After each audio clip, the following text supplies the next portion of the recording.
We are live! Very good. And all to another Zephyr Workshop summer test stream. It's hot. Tonight, we're continuing our 38,000 part series on testing out some of the new content going into the game. 38,000? 38,000. Check out all 38,000. We're on part, what, 5 or 6 out of the 38,000, so you guys have a lot coming. 6 of the 38,000 part series, which you can watch on our YouTube channel. Assuming that we're in case this, Are we actually live? Yeah, we are. Are we? We are. It was just, mine was refined. Also, we need to update the stream thing, I think. Oh, yep. Got it. Okay. You catch that. I will continue to narrate while I also do social media stuff. Alright, so, in case that you are new to the Wednesday stream, or in case you just decided to one day watch all of our video on demand in a row as if it were the Lord of the Rings trilogy, this is... We're adding 5 new commanders to the game. 5 commanders with robots via backer rewards to even out the number to a straight 100 robots in the box. We've spent the last few weeks creating new commanders and refurbishing old ones. Trying to get all the commanders to feel really good and play decently with one another and do the instructional design, blah, blah, blah. Don't want the game to be too overwhelming, so we're trying to find a nice balance of complexity and piggybacking mechanics off of one another. So far we have covered 3 of the new commanders on stream openly. We have covered Luxiana, which is now an E-type, a Vatis, which is an I-type, and the brothers Guapo and Gordo, which are a G-type. A new A commander and a new S commander, because we like things to flow in patterns.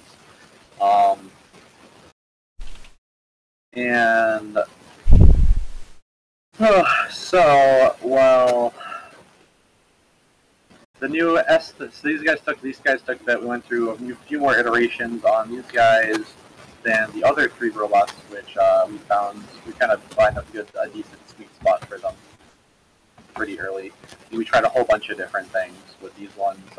Some of their abilities actually ended up, some of the testing abilities that we came up with while making these ones ended up on other cards, which is cool. So it's been an evolving process. But finally, we think they are ready to show off and test out some of their new abilities. So to start off, we're going to test out, we're going to do a game or 2 or 3 of Sheridan first, who is the new S-type commander. She is aligned to the Sector Authority. We'll go over her card in a minute. We'll be playing her against Gamoon to start. Basic 1v1 game, and seeing how a robot feels. And it'll be great. I think that should be the general rundown. And I'm gonna hit the Twitter machine on this. So yeah, let's get started. In case you are new to the thing, I already said that was the first part of the spiel. But all the stuff we do is all testing. You get to see a little bit of how the sausage is made. So you'll be seeing some testing processes here. We'll go back on moves that we've made. We'll like reverse time on a few turns.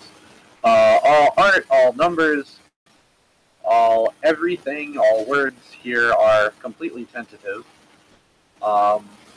and can change at any time for seemingly no reason. Thus is the glory of playtesting. Yeah. So, to make sure the robots play how we want them to play. The S-type commander is supposed to be like kind of a versatile healer. The A-type commander is supposed to be like a vanguard punchy robot that's sort of like Einer, but with pretty much a different play style to him. So the goals will be to make sure they both act like that, and we don't accidentally make a vanguard fight punchy commander who actually just sits in back, etc., etc. or an S-type that accidentally becomes the best forward robot in the game. It's mostly impossible, but we'll see if it can happen. Which actually might. She's pretty good. So we'll be testing a few different things with her. So yeah, let's begin. One sec.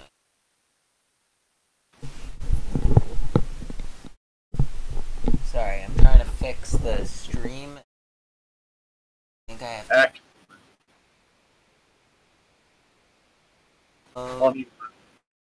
I can also fill the air with other stuff that we did this week.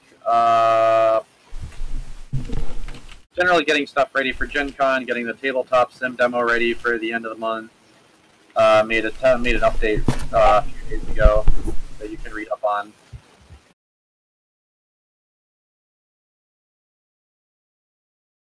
Oh, I see. So we kind of went over a bunch of the stuff that we're doing in the most recent update. And now we're gonna. Yes, just getting the title and all that worked out real quick, and then. Also, you'll notice that everyone besides us is sick this week, so it's me and Jesse scrambling to handle things. Yeah. So it took us a little bit to get everything all lined up, just due to scheduling and stuff like that. But we're here now, and so we're just getting the last finishing touches done, and then I'm handling the races. Here's Commander Geraldine and Sheridan.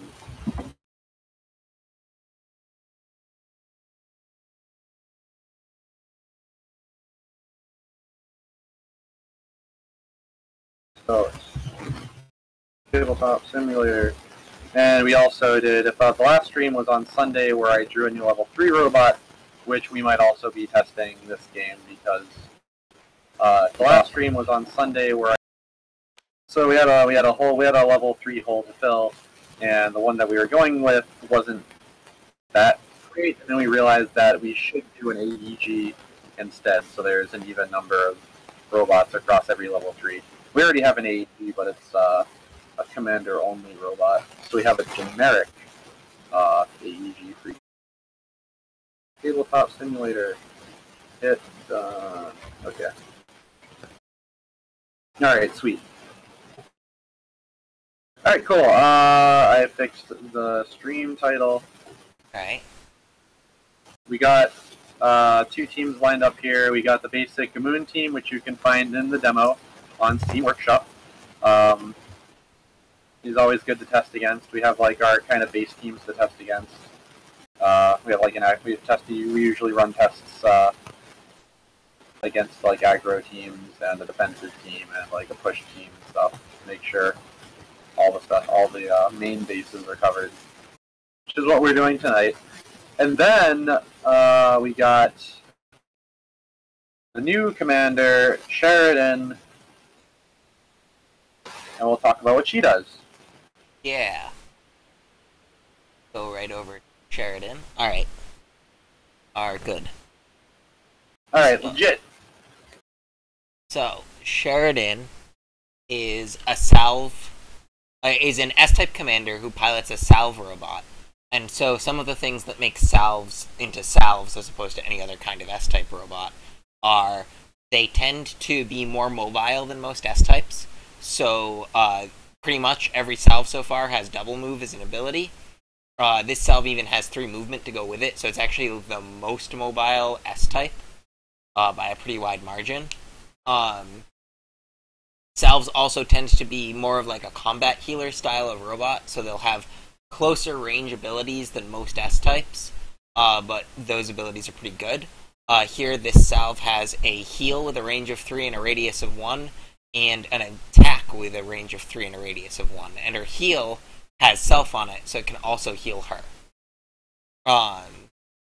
And so both of those abilities are pretty good. She can kind of hold her own in a fight if she needs to. She's not the most sturdy robot. She only has 3 integrity. And then her commander ability is, I'm not even going to pretend that I know how to pronounce it properly. It's called, the current placeholder name is Helper Outer Deluxe.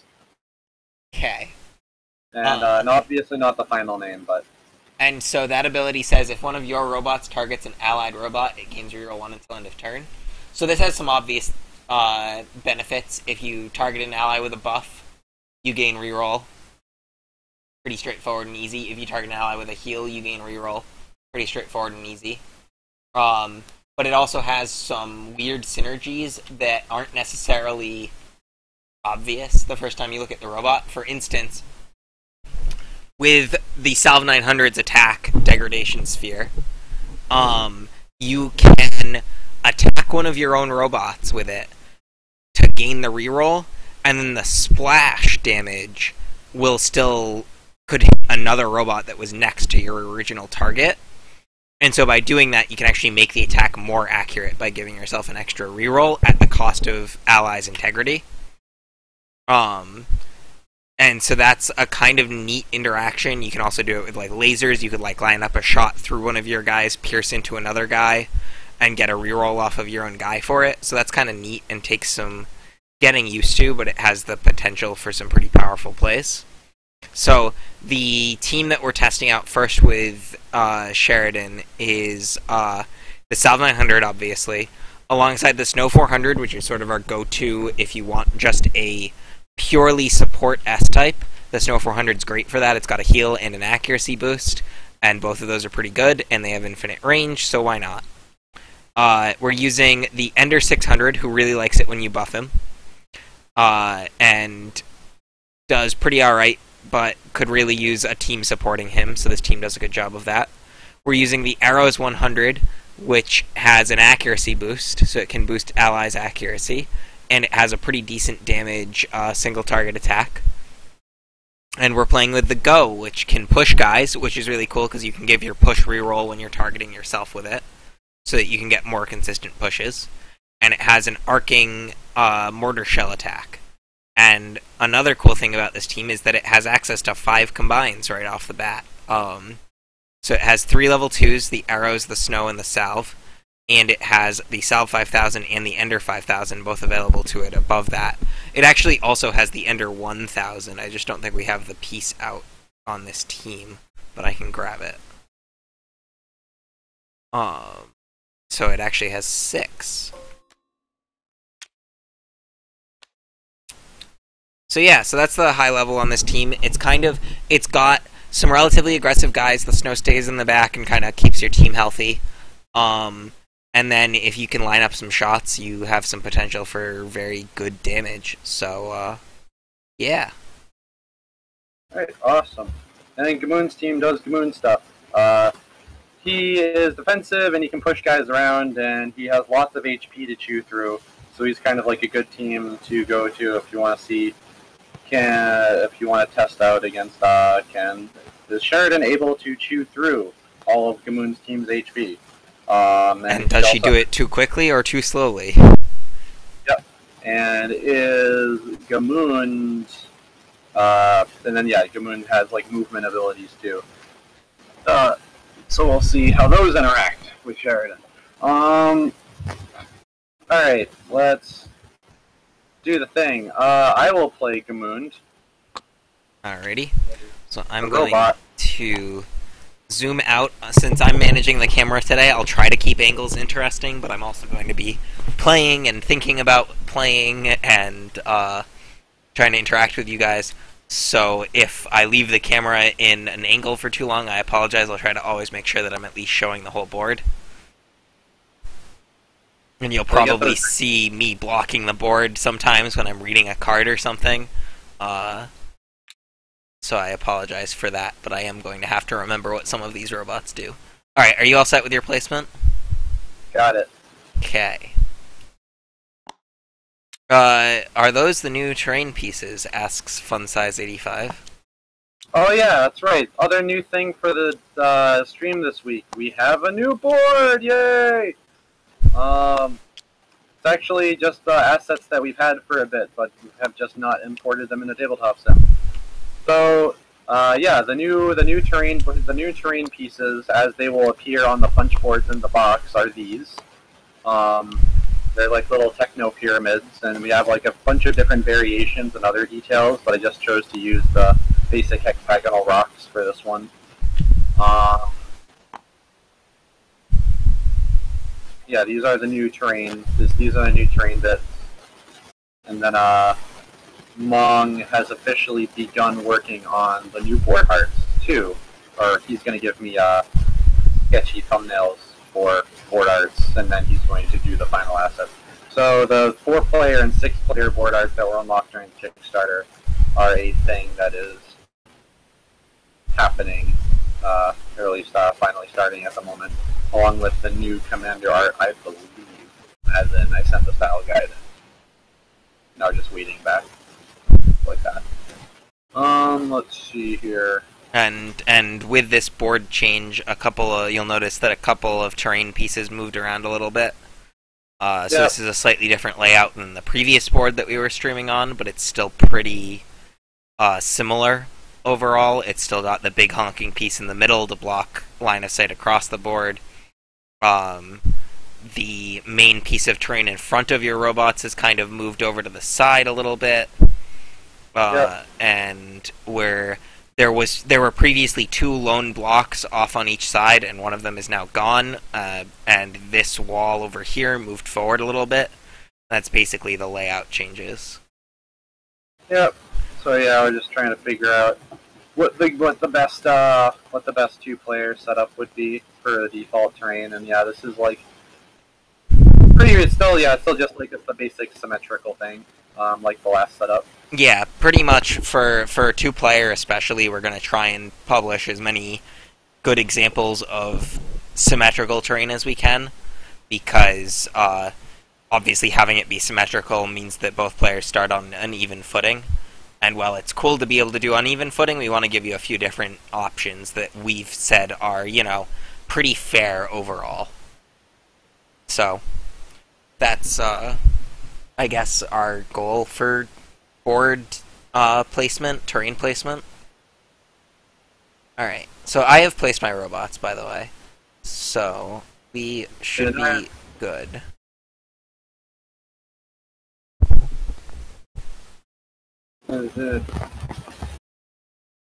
Alright,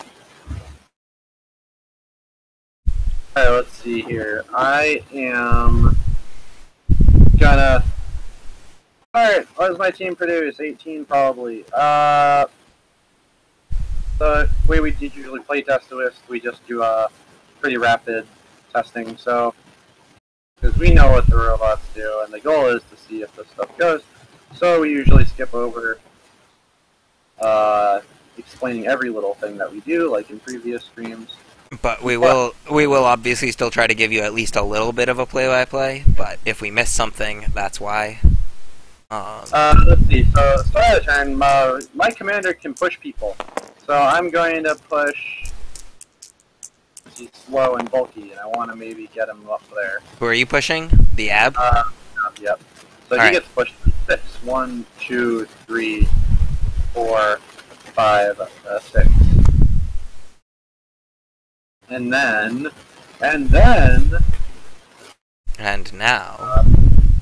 that puts me down to 15. I can move this guy. 1, 2, 3. And I'm gonna move this guy. I should put him down. 1, 2. And then I'm gonna move this guy 1, 2, 3. And then I'm gonna try to move my missile guy further. So it worked. Succeed. 1, 2, 3. Alrighty. So I am done. Awesome. Port Punky, thanks for tuning in for as long as you're able. Our apologies that we're starting a little late tonight. 5 a.m. It's we appreciate your commitment to the stream. And of course, to anybody else who is going, man, I'm staying up way too late for this, we appreciate it, but also we do our very best to publish all of these in a prompt manner onto YouTube so that they're available on demand later. So if you really are staying up too late, that's always an option for you. Alright, so I'm adding up some energy. I have 15, 18, 21 energy to play around with here. So, with 21 energy, I'm going to try something that might not pay off, but I think it's going to work. I'm going to move my Ender 4, which is going to drop me to 17. I'm going to move my arrows 1, 2, 3, 4 as well, dropping me to 13. I'm going to move the snow 2 spaces.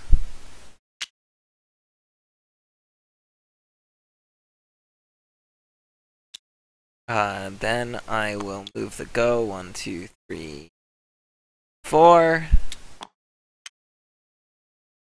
And I will move my salve 1, 2, 3, 4, 5, 6. Leaving me with 1 energy. I don't have anything to do with 1 energy, so it's your turn. Oh yes, my pieces are small compared to Breeze's. We're working on some improvements to piece size and things like that, but we didn't quite have a chance to get all of them done. Well, actually, it's the reverse. We got all of them done, but then, like, the weird way we loaded the T-Sim today is, like, left your pieces smaller than the rest of them. But anyway, everyone will have properly sized pieces in the actual demo. I just noticed that, though. Jesse's pieces are so puny. 2, 3, 4. Before I charge in, I should probably look at what I'm doing. 1, 2, 3, 4, 5. So yeah, you have your big guy. Boom, now my pieces are a better size. Oh my god! The miracle of editing. Wow. Oh wow. Let's see here. 1, 2, 3, 4. I'm gonna have my ab get up against the wall. So Bryfox brings up a good point. So in this current board, the board itself did get a tiny bit smaller, and we're making sure that that's okay, obviously, before we do the final release. I believe we cut a row on each side. The top, it was basically just a row all around. Yeah. But as we find, I wish I could find. I was actually looking for a picture of our original board back from 2014 earlier today. It's like I think our original board had something ridiculous. Like it was like 28 by 25 hexes. It was like almost. It was bigger than that. It was like double the size or almost triple the size of this one, which is really amusing. I might have a picture somewhere. If I find one, I'll try to put it up on stream. Just so that you can see how far we have come. We discovered that the board being huge is actually just makes it harder to look at and plan around. 1, 2, 3. But at the same time, we don't want it to get too crowded. But it's generally not that much of an issue. It's also kind of a waste. Yeah. You get it being a bit stronger. But 1, 2, 3. I got the thing, and then I go 1. Do I also push? No, I don't. Okay, go. Yeah, get bodied. Alright. So, I'm a little bit afraid of the get. I have to figure out a way to be safe about dealing with the get. I think that I just move 1, 2, 3, 4, 1, 2, 3, 4, 1, which will cost me a total of 9 energy, dropping me to 12. I'm going to move 1, 2, 3, 4, dropping me to 8. I'm going to move this guy 1, 2, dropping me to 6. And I actually think I'm good there, so you can go ahead. What the hell is this formation? Specifically... Yeah, so in the game... So interestingly, the game was originally built out. The board was like double the size, maybe more, than what it is today. Robots, not all robots, but some robots, like A-types, tended to have one more movement than they do today, on average. And some abilities had higher values, like ranges were higher on a lot of abilities, and like Gamoon's push used to push further than it does today. Gamoon used to push 8. Yeah, Gamoon used to push 8. But an 8 push is surprisingly not that big a difference comparative to where we are today at 6. It was just real good. I mean, with a push of 8, it was good, but it was actually less good than it is now, even at a value of 6. 1, 2, 3. Have a good night, Port Ponky. But yeah, numbers used to be big, just basically for the sake of making the board feel less terrible. So then, as the board got smaller, numbers got smaller, yada yada. But what's interesting is that the numbers got less small than the board did.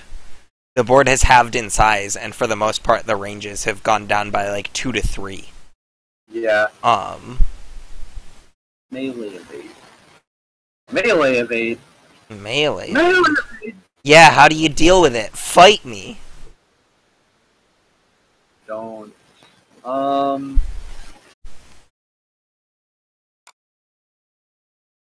do I deal with that? 1, 2, 3. 1, 2, 3. 1, 2, 3. 1, 2, 3. I could do something really kind of dumb. I'll just try to 1. I go 1. I found the sweet box art samples. Man.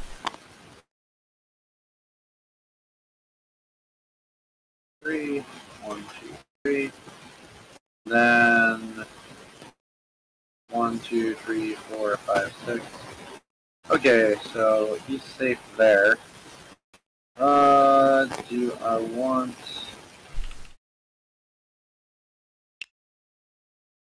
1 and the 2? Do I have my 1, 1, 2, 3, 4? Absolutely not. We go 1, 2. Go 1, 2. And go 1, 2, 3. And he gets pushed. Then I go a donk. Oh my! All right. 1, 2, 3, 4. 1, 2, 3. I've made a graven error. I'm still in the range of your jerk.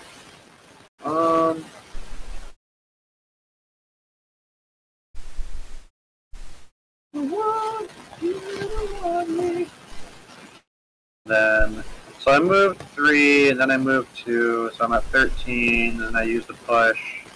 I was at 11 after I moved the moon, then I'm at 8 after I used the push. I go 1, 2, 3, 4, and I just continue to shift my guys around because that's the strat. It is technically a strategy. You're not wrong. I'm using my abilities to make up for my bad positioning. Haha! Get that one. Well, anyway, go. Yeah, get on it, boys. Alright. I'm gonna kick things off with a sweet accuracy boosting laser. I'm gonna target the Go 100, and it's gonna pierce through into the Ender 600. That's going to cost me 5 energy. I'm going to grab 5 dice from the mysterious pool of dice. I'm gonna roll these 5 dice. Alrighty. I cannot recover that. That's insane. That's awesome. Alright. Well, I'll spend 3 more energy, and I will have the arrows boost the accuracy of the Ender.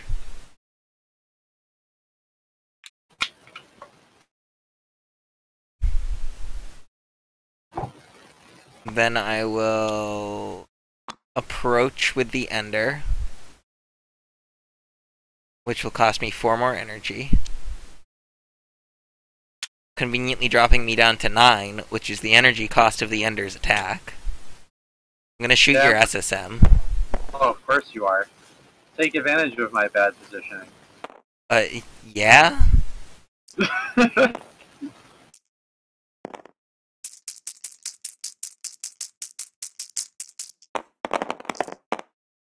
That's a lot of damage. 4? 4 damage. Get booped. Alright. Alright. So I have dealt with one of your robots. I'm out of energy, though, so it's your turn. Let's see. Now that the game has 18 commanders, you could do a commanders-only game. That is true. There are now enough commanders to play I really want to do that. I totally want to do Commanders Welcome. Another Canadian! Hello, three-headed librarian. Totally try out a commander game, but I would probably just say that you can choose one of the commander abilities to be active. Otherwise, you're looking at, like, a cluster truck of conflicting and possibly redundant abilities. But, I don't know, I think that'd be pretty funny to try out. Why am I having a problem dealing with this thing? It's for what's that? Do I just... Don't call anything a rondo. 2, 3.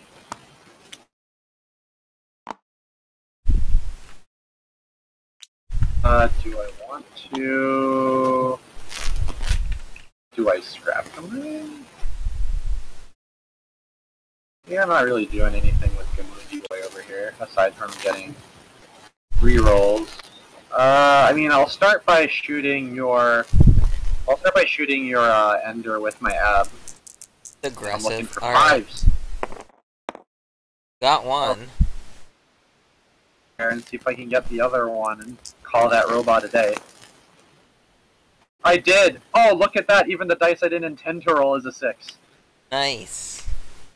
Ender down. Is actually a lot better than I thought I was going to go. So I'm at 9. Yes. No, I'm at 13. No, I'm at 10.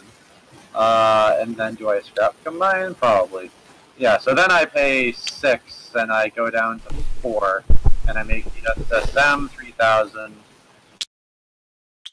And then I guess I just go 1, 2, 3. Do I actually do that? No. Yes. 1, 2, No. 3.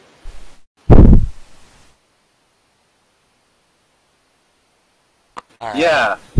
I'm gonna stay there. Okay. And then I'm done. Alright. Well, I'm producing a little less energy than I was before. I'm only producing 18 now, but I don't think that's really a problem. Yeah, You made the SSM, so I just need to be aware of the fact that the SSM happened. But I'm just gonna accuracy boost the go. That seems like a reasonable play here. I'm going to use reroll 1 to reroll my 1. Get it. It's going to succeed. Go is accuracy boosted. I'm going to move the go 2 and spend 3 energy for a 100% accuracy 6 push. And get is going to go off the board.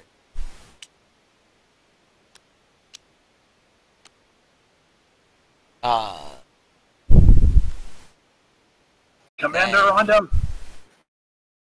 Then I will... Garra's up 2, move the salve up 2. And say go. Did I look away and you blew up my robot?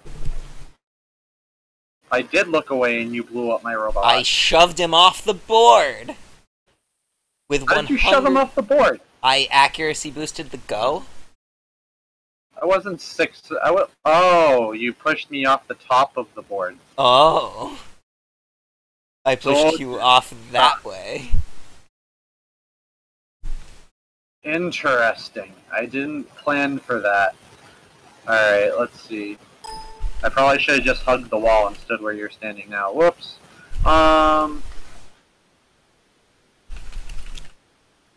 Wait, 1, 2, 3. So far we're just one-shotting each other, so the healing robot is not putting in work. But that's probably fine. I guess I'm gonna... My ab, it's finally Ab's time to show the arrows what a real A-type looks like. Oh, yeah! 3 damage! Oh! Alright. Did it. Arrows goes down to 1.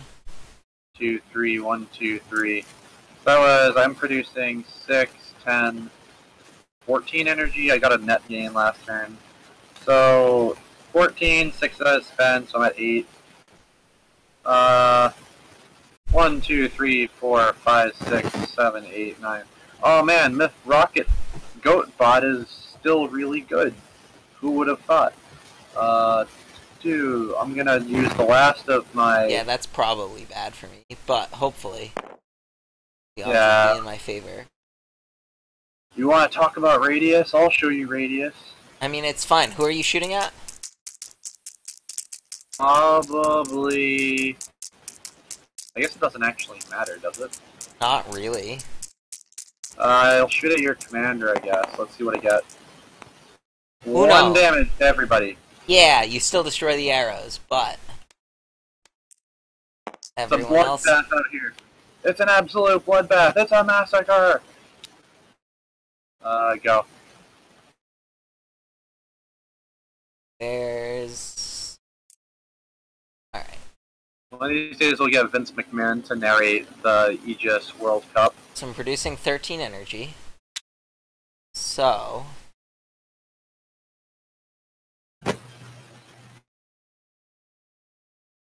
Salve 900. Gonna kick things off with a degradation sphere. Targeting your ab.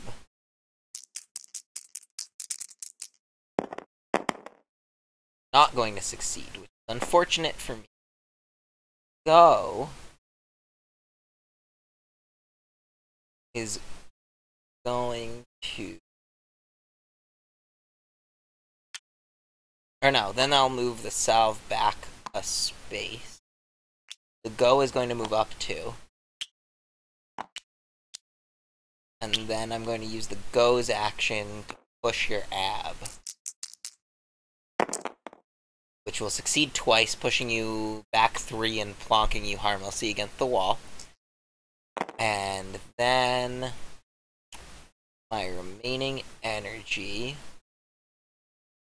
I will heal my commander by moving over 1 space so that I have line of sight, and then spending 5 energy on the heal. Using your heal to heal your healer. Yeah, value, did it. Alright, my commander's at full. Alright. Go ahead. See what you got.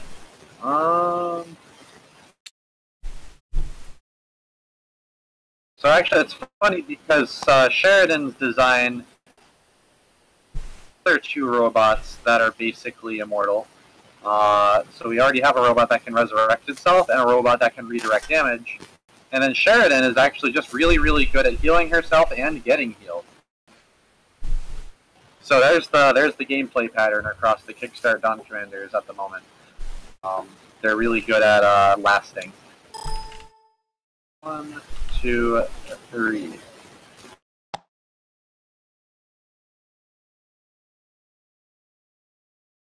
Let's see. I'm still at 14. Now I'm at 11. Now I'm gonna punch you. And make sure I'm not in any weird range where I can be murdered. Actually, wait. I should just shoot it. I'm gonna shoot you with rockets first because that makes more sense.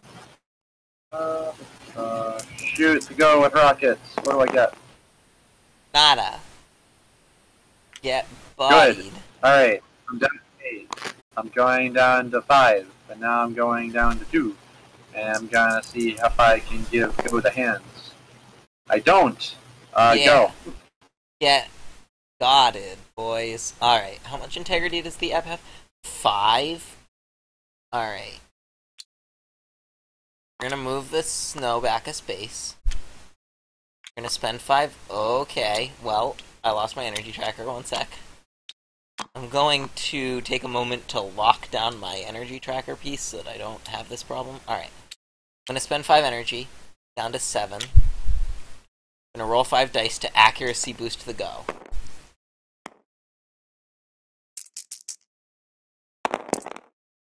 I'm going to spend 1 to reroll 1. That's going to succeed. Go is boosted. Move the go 2 spaces. Spend 3 energy to shove you into a wall for 3 damage. Because that's how pushes work. And I have 100% accuracy. Ooh. Ooh. And then with my last 1 energy, I'm going to move salve back a space.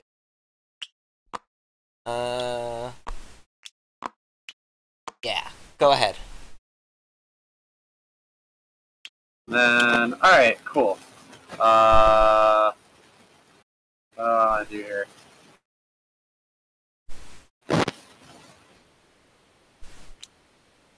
One, 2, 3, 4.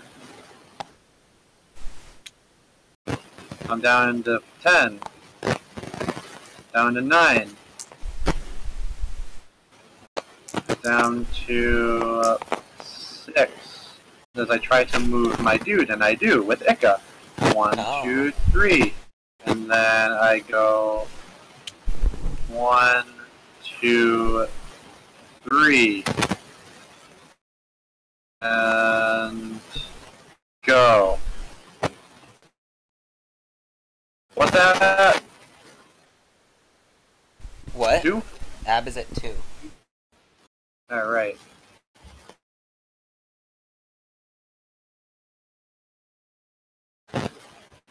What can you do?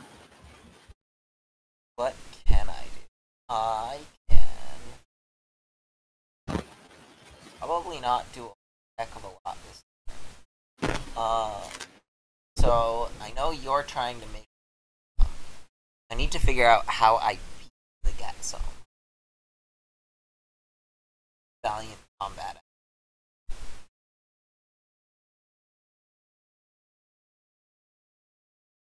So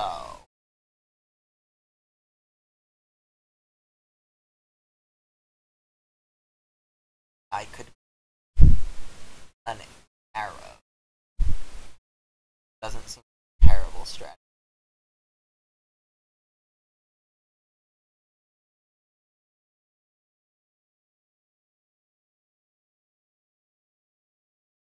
Yeah, I'm going to.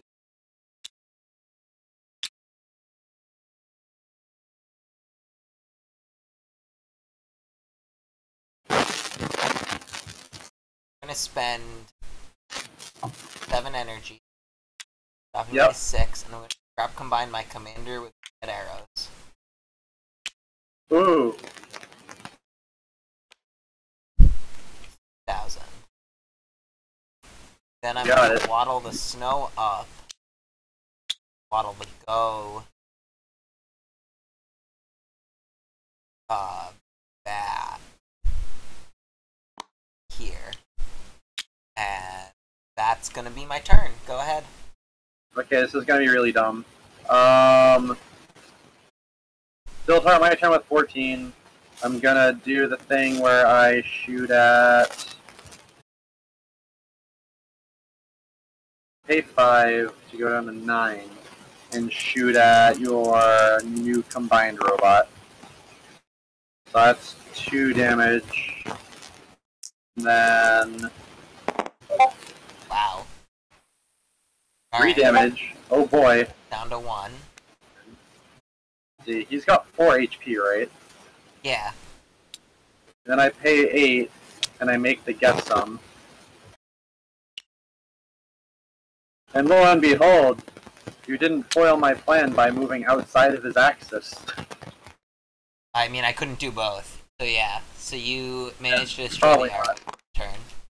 I think so. Where is he standing? Yeah, probably. Yeah. What does he collide for? Probably like 1 or 2. So it's 1 damage of collision. Alright, get some takes 1, he's at 7. Alright. Well, that changes how I win this game. Alright, I have 8 energy. Going to approach in a calculated manner with both of my robots. And then I'm going to say it's your turn. Let's see.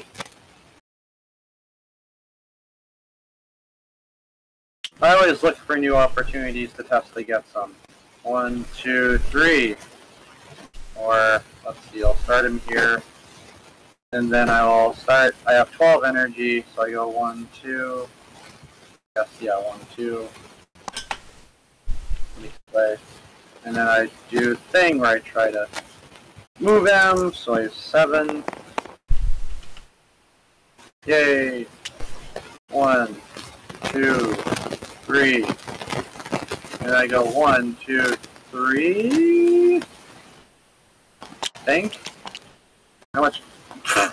Thanks, tabletop then. So. Also, your microphone's getting a little scratchy. You might want to. Oh, sorry. How about now? That's okay right now. I don't know if you're just like bumping against it or something. Anyway. No, I think I'm just not talking directly into it. So anyway, I started my turn at 12. I spent 6, 8 to do the stuff I just did. So I am at exactly 4, and I will use my exactly 4 to try and do the Get Some's great left hook. And I missed. I don't have enough energy to do the reroll. So you can go. Get bodied. You're gonna get bodied. No one's getting bodied here.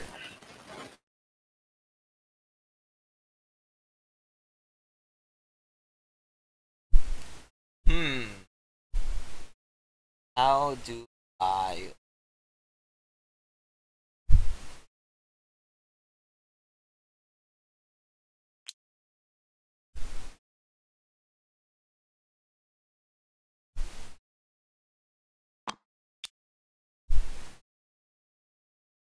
I guess I just cheat you.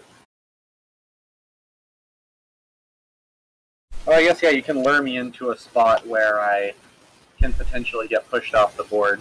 That's the big one. Alright, go ahead.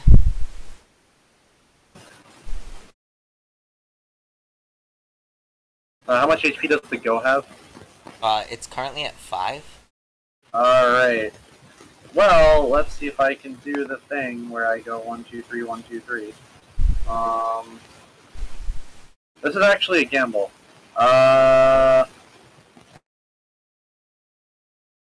If I go up and punch the snow and I miss, I probably lose. Yeah. But it's the main thing, yeah. Victory favors the courageous. Alright. Eka doing work. 1, 2, 3. And down 9. And I go 1, 2. Jesus. God. Yeah, I don't know why. What? None of that was correct, Tabletop Sim. There you go.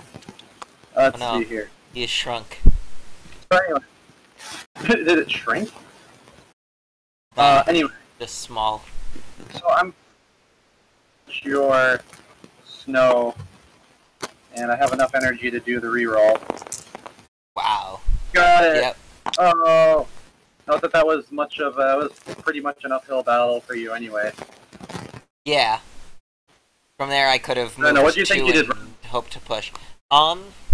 Making the fragile level 2 was probably a bad choice. There wasn't really a better one to make, though. All of my level 2s are fragile. Could you have made that guy with the snow instead of your commander? I could have, but then Yeah. I wouldn't have had the snow available to make the Snow 2000, which was the actual plan.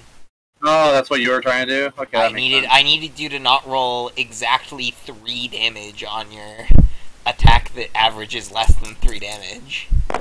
Yeah, that's pretty much, yeah. Like, if you had rolled less than 3 damage, I would have lived. So it wasn't... Yep. I wouldn't say that it was a positioning there that was the problem. I was just not expecting you to beat the average. So I lost to that. Let's see. Did Sheridan actually do anything that game? Because obviously not every commander does something every game. Like, Gamoon didn't do anything for me this game either, except for, like, push a guy once. So... he pushed a guy, he was a G-type, which wasn't bad for you. I would say that Sheridan...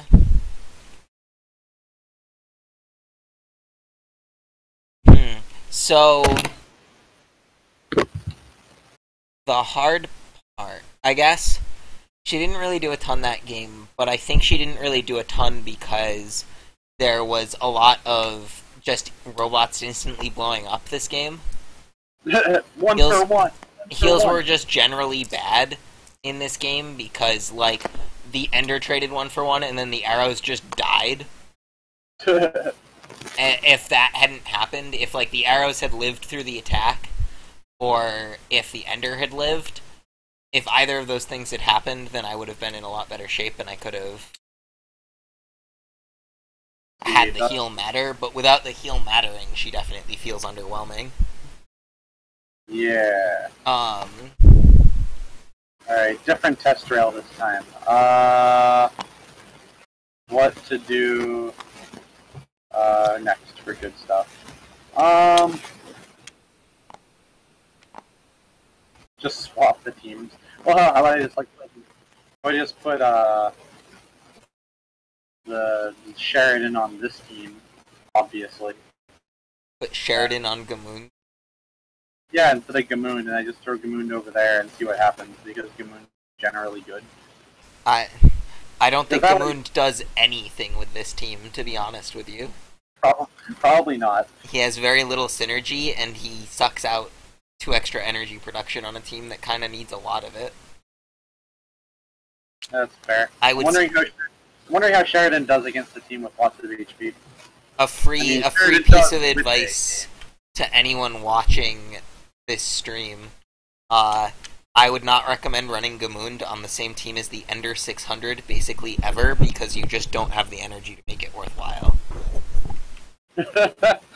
Nah, dude. Gamoon, Ender 600, which completely not... Gamoon, Ender 600, 2 S-types and an ICA. There. Team comp. Perfect. I still don't think that's good. What if they kill your Ender? No, you don't do anything. Sweet. So the Ender 600 is a cool robot, and it does some cool things. I just wouldn't recommend it with Gamoon, because I don't think that those 2 robots work well together. If you're playing Gamoon as a commander, I would advocate looking elsewhere for robots. On the opposite side, with the Salve 900, the Ender 600 might be good. The Ender 600 is pretty okay if you're playing, like, basically any team that can reduce the energy to make it worthwhile, or the buffs and the energy to make it really good. Alright, let's see. We can just try that. We can just try that one again in speed play and see if we can get a different outcome, I guess. It does have a lot of DACA, that is true. DACA. But how much... I shouldn't ask how much DACA do you need, but how much DACA can you afford when your bullets are so expensive? How much DACA are you willing to spend for?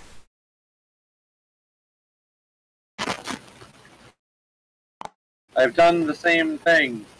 1, 2, 3, 4. And then I go... Move in the get with the purple squid!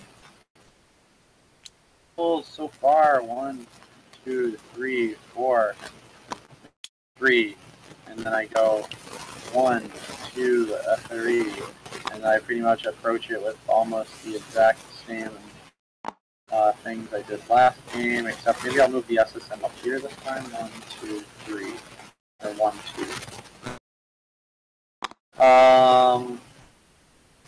2. Go.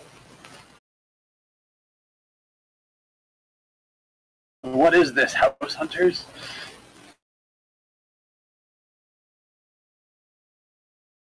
You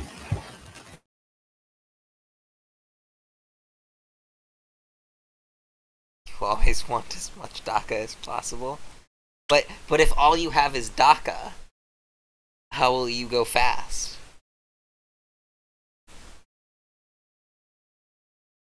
Alright, I'm going to...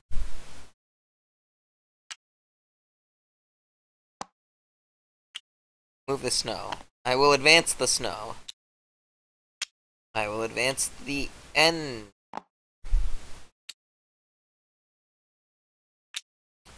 I will advance the salve. 4 spaces because double move. The go will advance 4 spaces because he's cool like that. I mean, that's pretty important. A-types can move better than a lot of other robots because they're painted red, specifically. That's the only reason. And then E-types tend to move faster than A-types because they're painted blue, which is naturally a faster color than red. Isn't blue a slower color? It depends on what shade of blue. It can be OxyClean blue for toxicity, sky blue for flight. But no, isn't light... Isn't blue light slower than red light? I feel like it's slower than red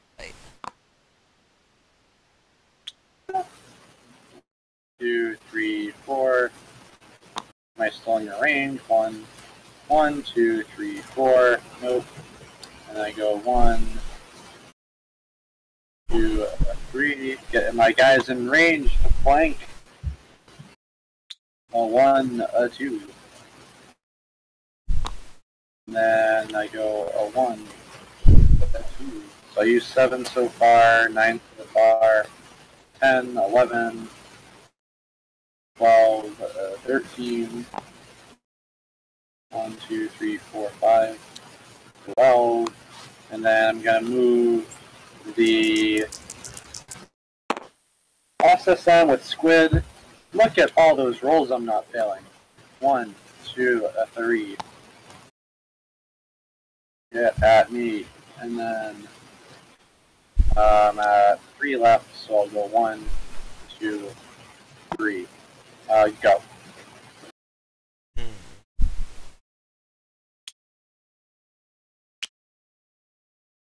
Faster frequency or amplitude? Amplitude is good. I remember amplitude. Helpful insight. Noun is adjective.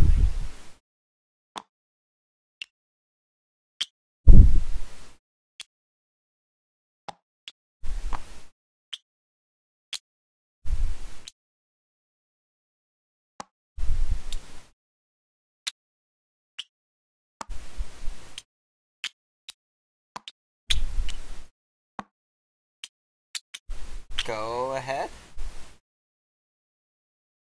Sure, I didn't get all the way over there. I guess she can move. She's booking it. Let's see.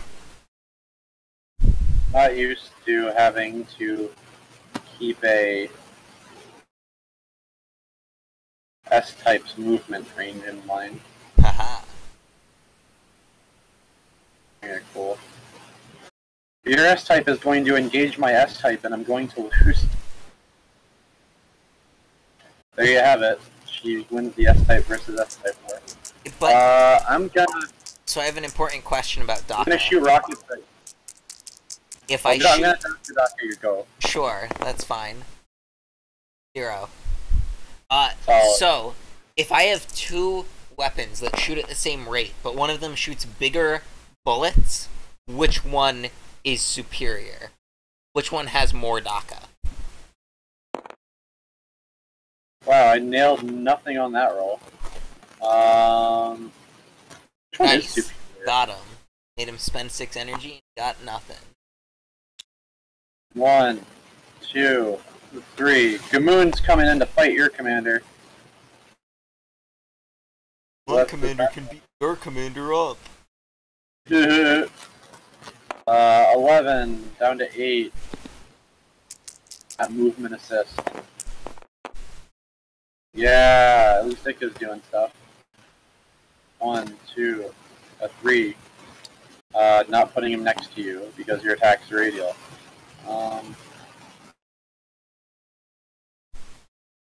So I'm on 7. And then I went down to... Yeah, I'm down to 5. 1, 2, 3, and go. I have 2 remaining.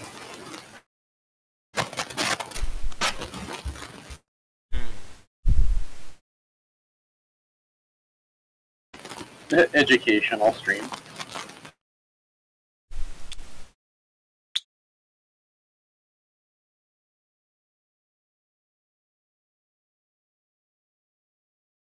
Let's see. So while Jesse is performing trigonometry in his head. I wouldn't say anything that I'm doing has anything to do with triangle, to be honest. Hexes are just 6 triangles, I think. I guess they could. I guess a hex could be made of 4 triangles, JK. What's the minimum amount of triangles it takes to make a hexagon? That's a question for the chat. The minimum number of triangles to make a hexagon? The minimum number of triangles it takes to make a hexagon. Can they overlap? No. Minimum number of non-overlapping triangles. Done? Yep. Don't give away the answer. Very important. Is it? Alright, anyway. Do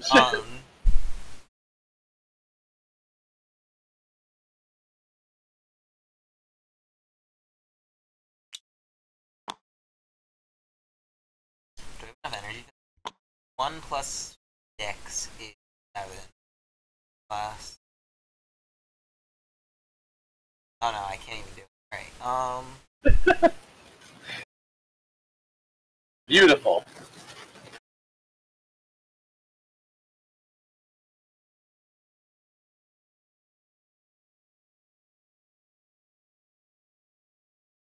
let's...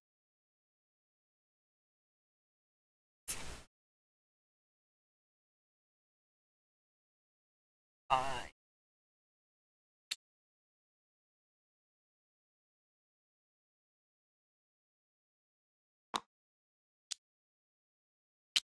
Yeah. Are you sure you're not going to be able to... I mean, I'm just going to shoot you for 3 with my gun.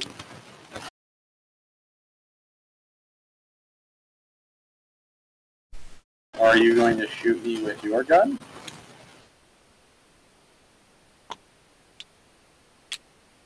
I mean, that's probably the end result of it. I am far too tired to think about my turns in a structured order.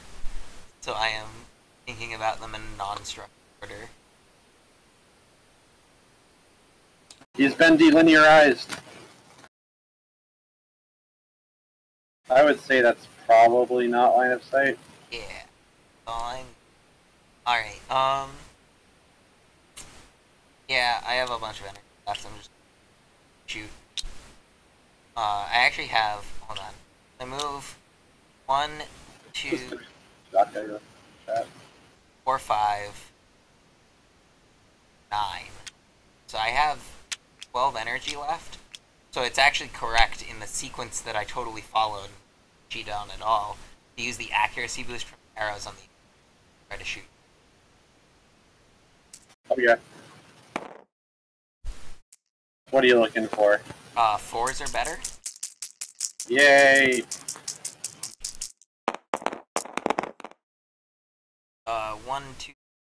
4 damage. Ooh. Okay. And that's gonna go ahead. Okay. And then, well, do I...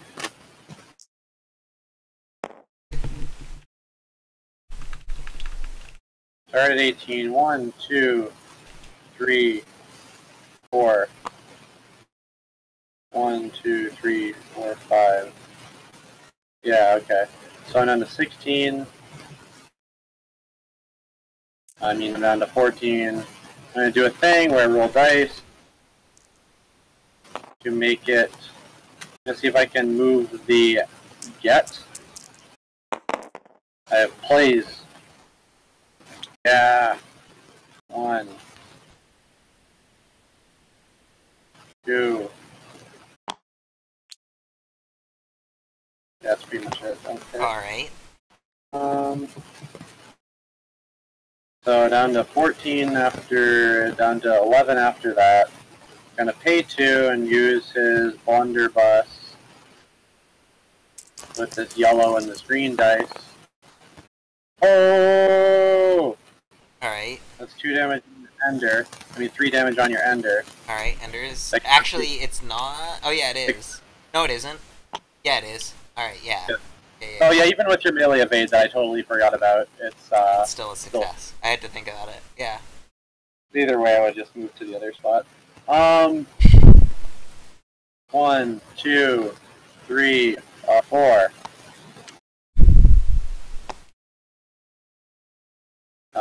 So it's 4, and I use 3 to move a guy. Down to 11, down to 9 after shooting the gun, down to 5 after shooting the thing, and I have exactly enough to what's this? Whoa. Alright. Come fighting, and both of you guys take 2 damage. And that's my turn. Down, go. Alright. Did my wombo.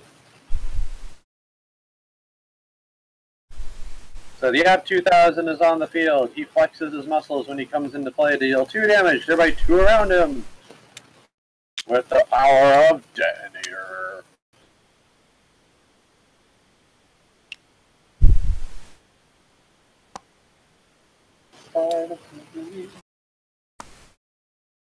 Arrows.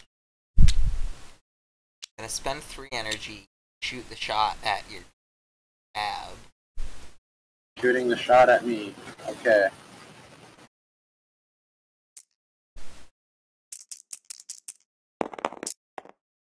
Bam! 3 damage. I'm down to 4. Then I will snow up 1.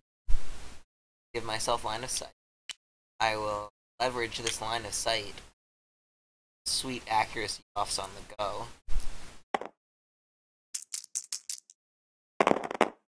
I will reroll 1. Yeah. Then the go will move 2 spaces. Go will shoot the shot of the push. Shove you backwards 6. Oh. That's right. Taxing the energy, boys. And then I'm gonna move up 1. Go ahead. Let's see.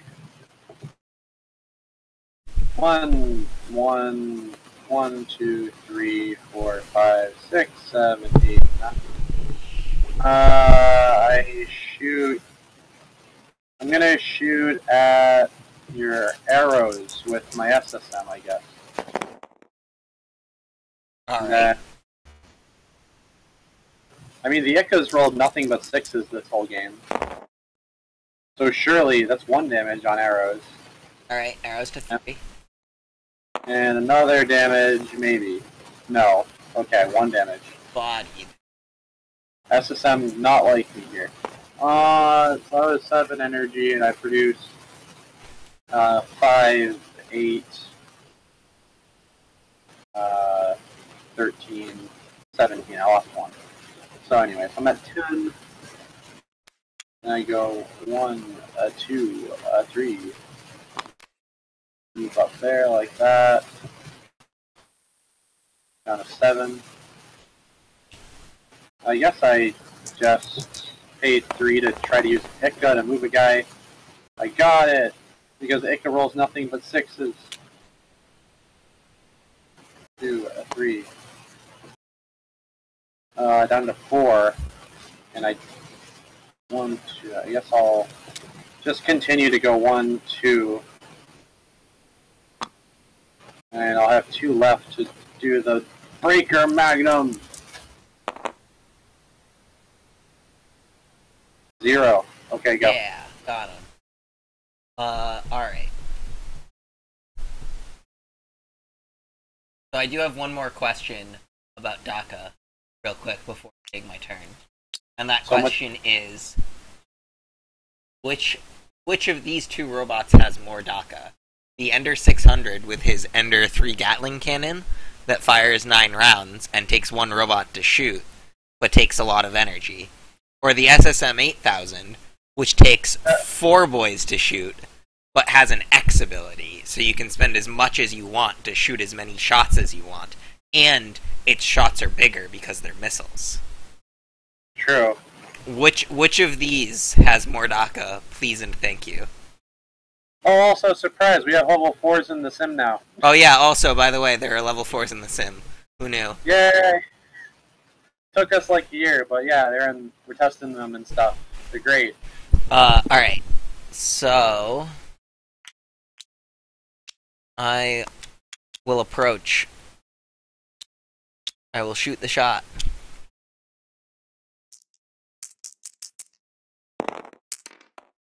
Shot is shot. Take 3. Alright. So you're down to 1. Am I really getting owned by frickin' arrows? Yeah. Oh my god.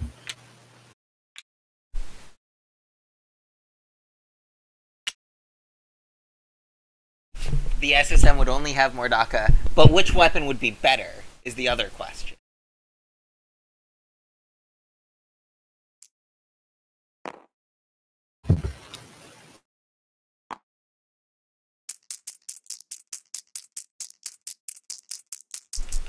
Situational. Alright, fair. Alright, I'm accuracy boosting in a line, which will also accuracy boost your guy, but that shouldn't matter. What the? Alright, I don't know what that was, but it wasn't a roll. There we go. Alright, I'm gonna reroll 1. Yeah, accuracy boosted. Move up 2. Push you into a wall.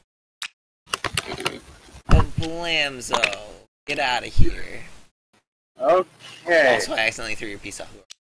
Alright, there we go. No! I did it again. Okay, we're good. Alright. I have 2 energy left. With my stupendous 2 energy, I am going to choose to approach and pass the turn.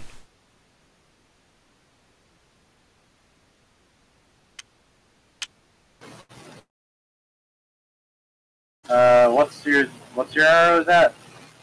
My arrows is at 3.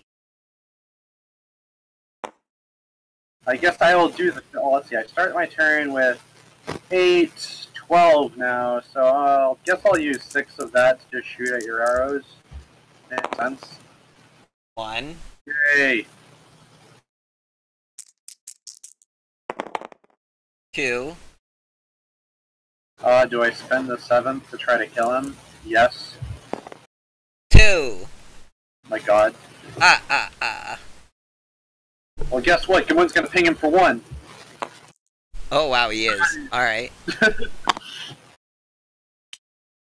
There, Gamun pulls through. Gamun always pulls. That was 8 energy of my 12, and Ika's just over here chilling. So I have 4. We got 1, 2, 3, 4, 5, 6.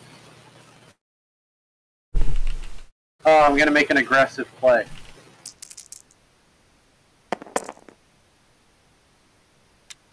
Gamoon is being moved by the purple squid to get in your face.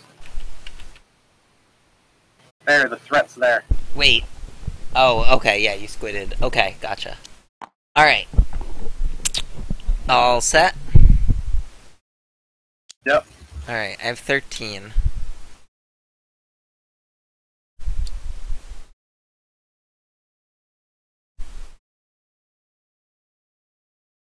Oh yeah, that's right. This S-type's actually good at running away. Haha! I have gone around the wall, and am now threatening you. You thought you had trapped me, but I was the one who had trapped you. Sheridan is a very shrewd woman.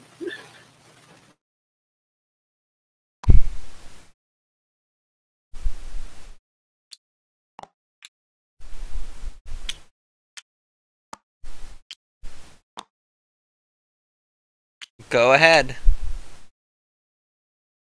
Like, out of... Alright, let's see what I got.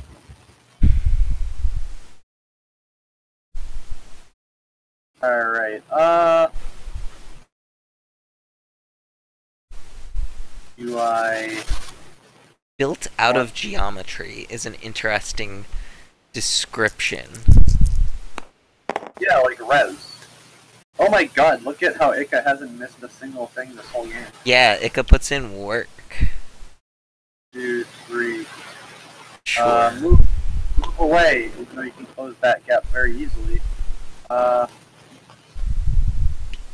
Actually, or do I want to move you 1 to a 3?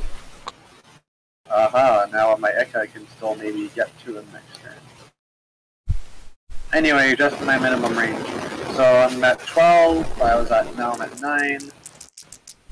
And now I'm gonna shoot you with rockets. 1. Oh my god. Get 'em, boys. That's so good. That's so strong. Alright, 1 Down to damage. 2. 1, 2, 3. Go. Regis Castus. I recognize that name. Who are you?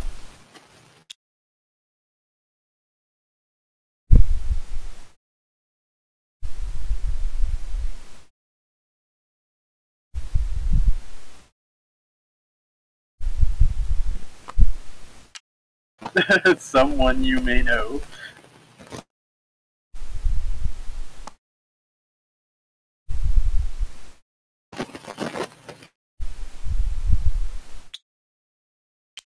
I'm gonna shoot your SSM, I think. Oh, sure.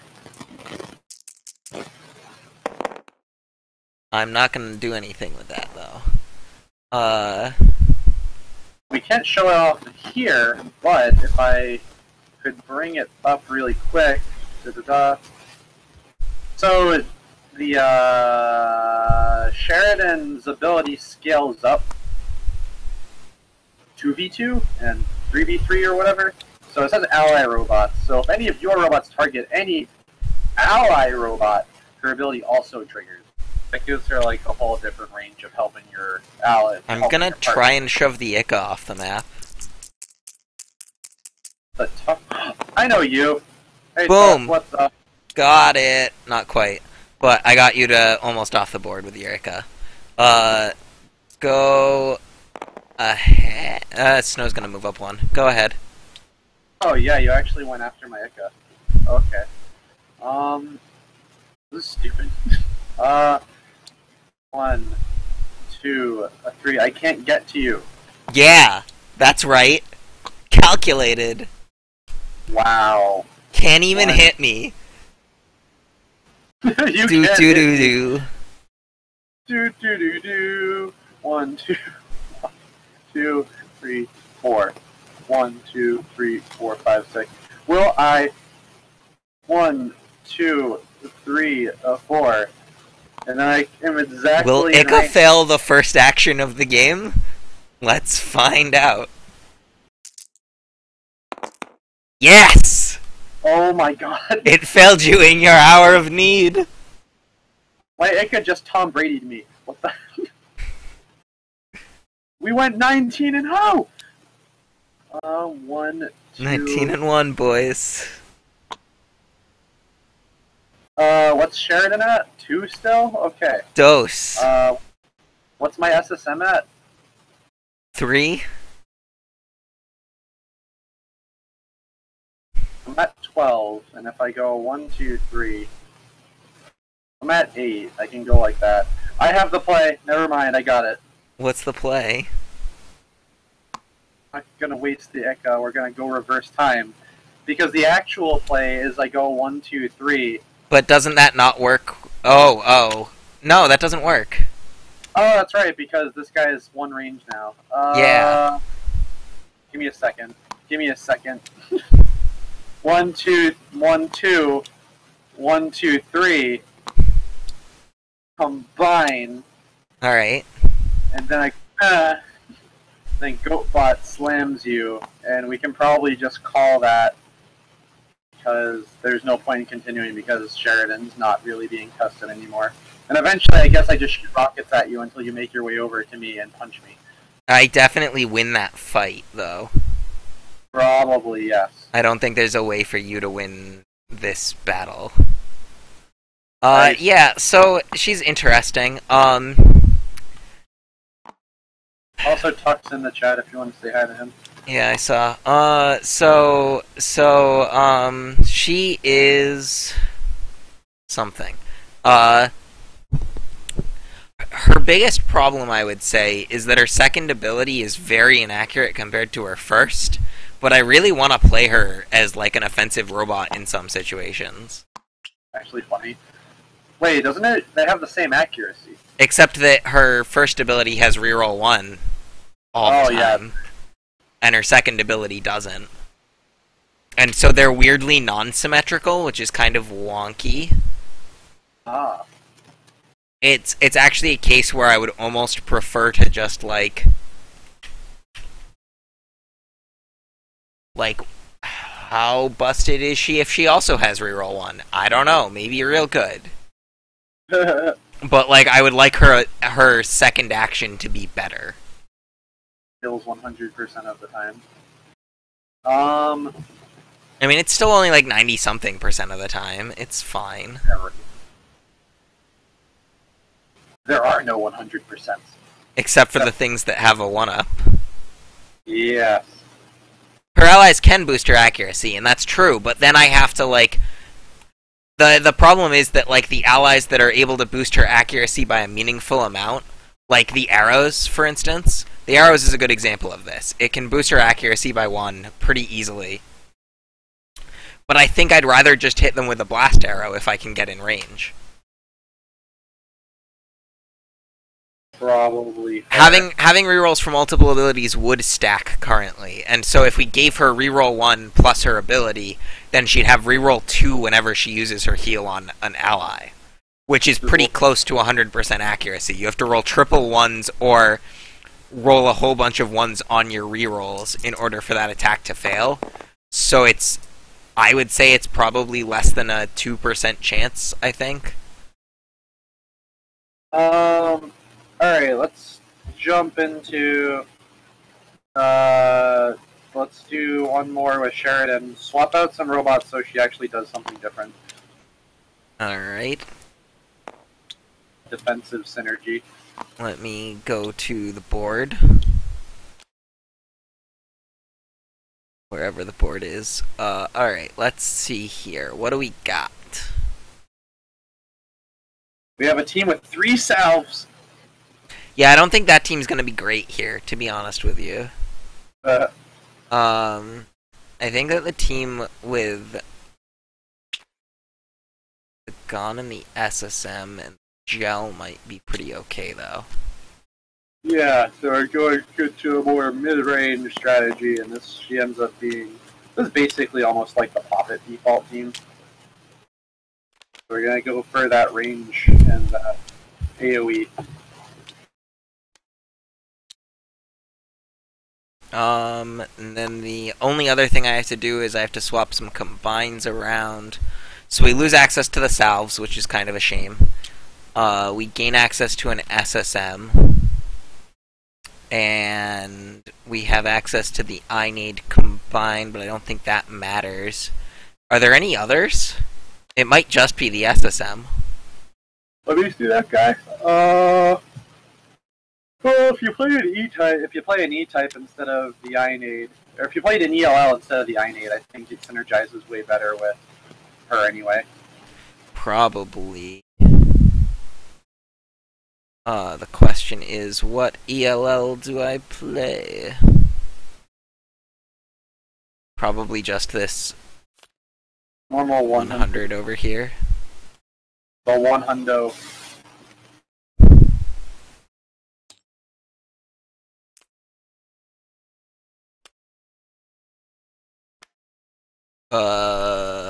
Where is the piece for that robot? I think we figured out that it doesn't exist. They just use the other LL piece. No, it exists.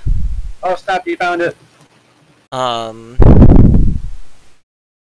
Alright. So that gives me access to a bunch of weird robots. Alright.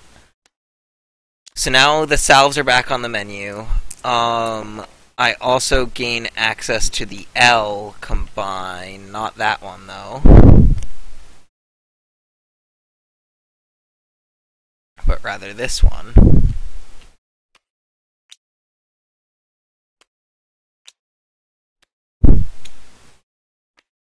Then I also have access to the SSM.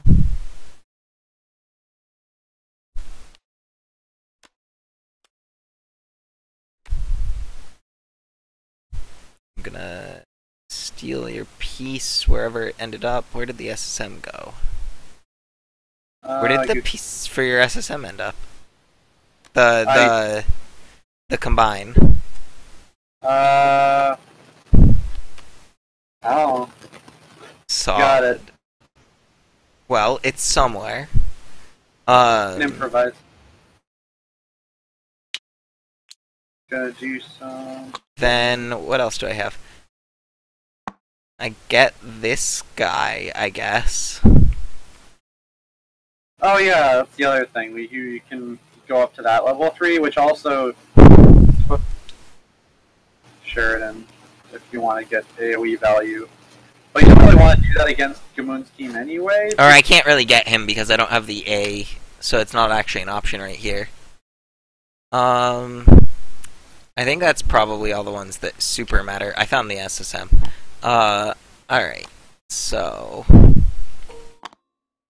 I'm gonna swap out this S-type, and I'm gonna use the other ELL. Have a good one, three-headed librarian.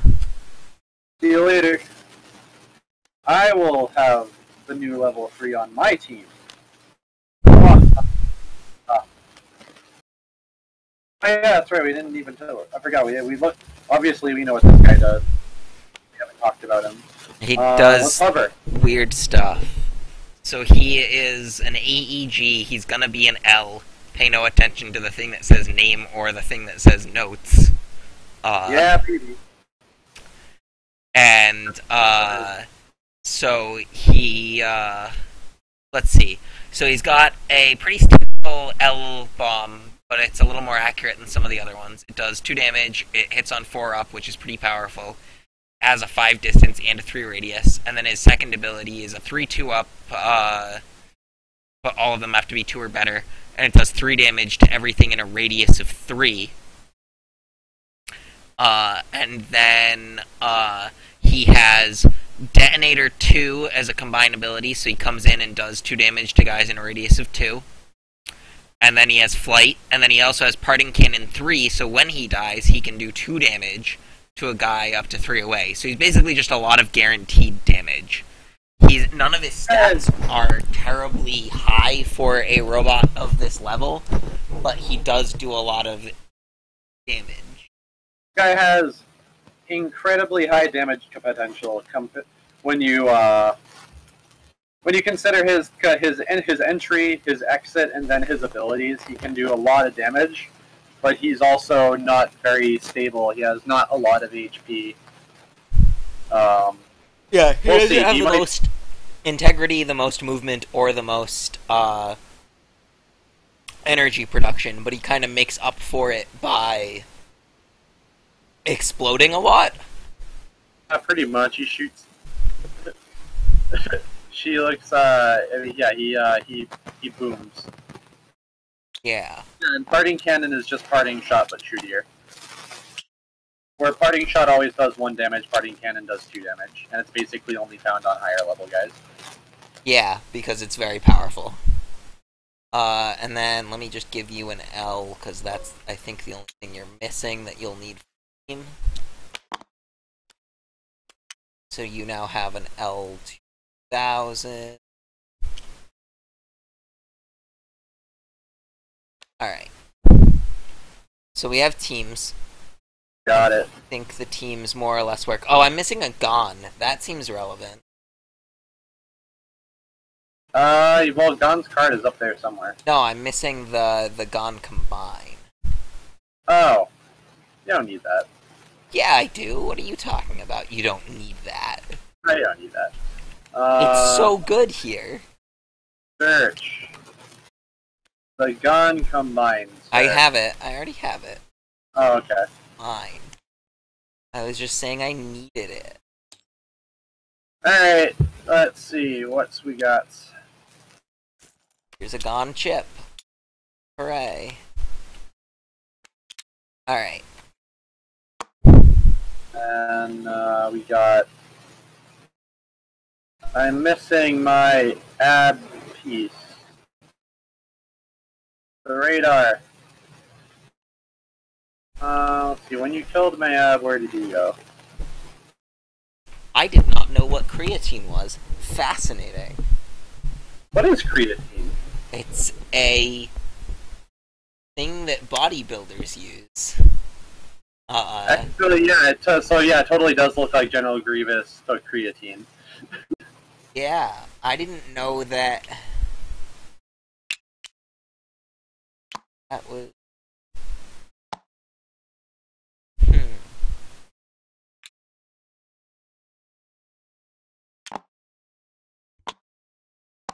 Anyway, it provides ATP, which provides the energy for your muscles to contract. Interesting.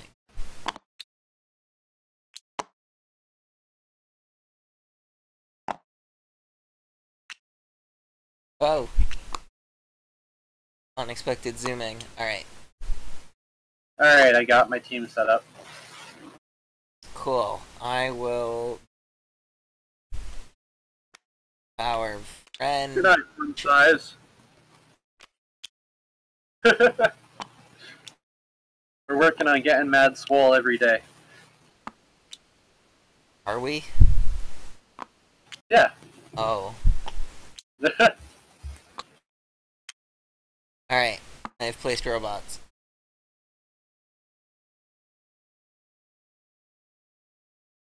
Alright, let's see here.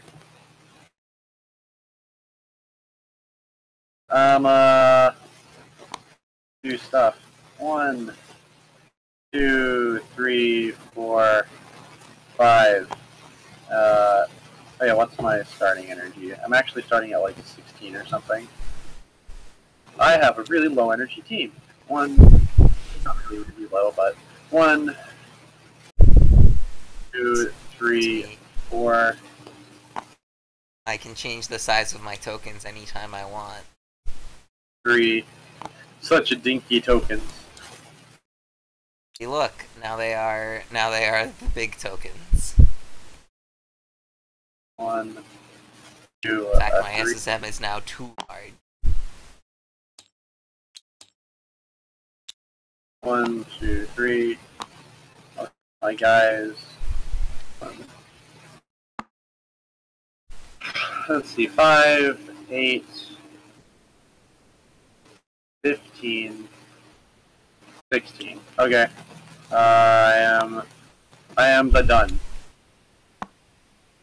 Alright, I don't even know how much energy I have. Not a lot. 5, 7, 8, 11, 16. Oh, hey, we're both doing the 16 energy team. That guy. This guy. This guy. This guy. Go ahead. We should have a gold Sharpie for playtests. A gold Sharpie? Yeah, 1, 2, 3, 4. For what purpose? So you can make your pieces bigger anytime you want. 1, 2, 3. Oh, gotcha. Technology. 3.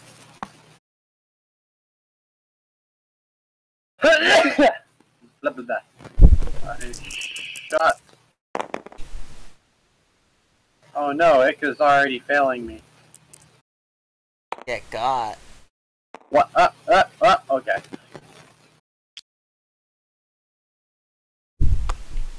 That's 7, 8, 9, 10, 15. I have 2 left. 1, 2. Go.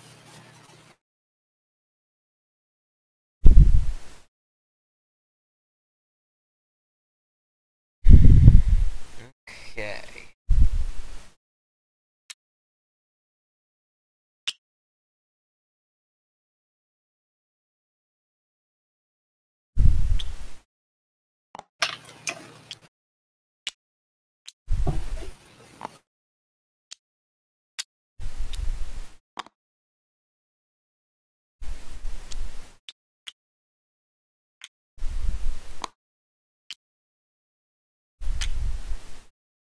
Oh right, it is you who also has an ELL. Yeah, buddy. Go ahead. Do I pull your ELL into me for like a reason, I guess? You're so nice to line him up for me. I will have to take you up on your offer. 4, 5, 6, 7. Roll! Gonna use get.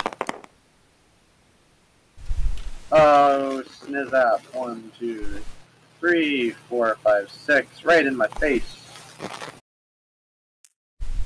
And I believe my ELL has 3 range.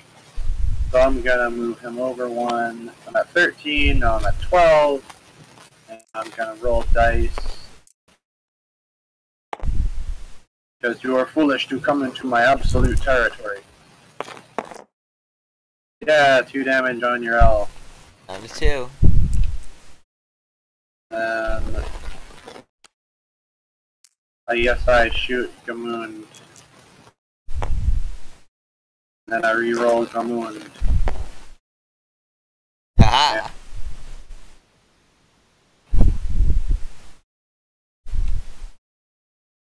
And then you got guys coming over here. So that was 3 energy down to 12, down to 9, down to 7, and I can move this guy 1, 2, 3, 4, 3, 3. Okay. 1, 2, 3. Where can I move that where we can shoot you but not gun? 1, 2, 3, 4. There we go. And I have 2 left.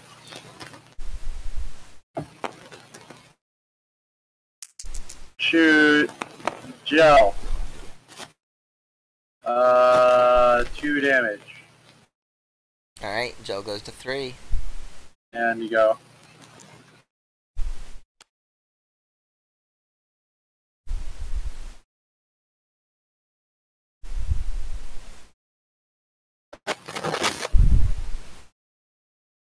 Let's see. So, what am I trying to do here?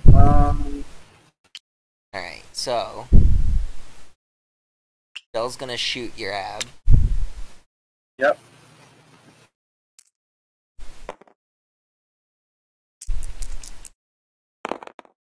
And do nothing. My commander will heal the gel.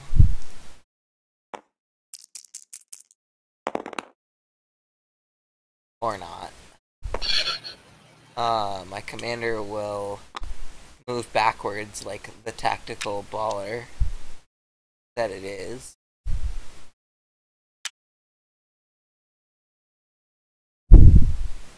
Will ELL do anything? My Gon will move up. Defense buff. Yeah, defense buff. My SSM will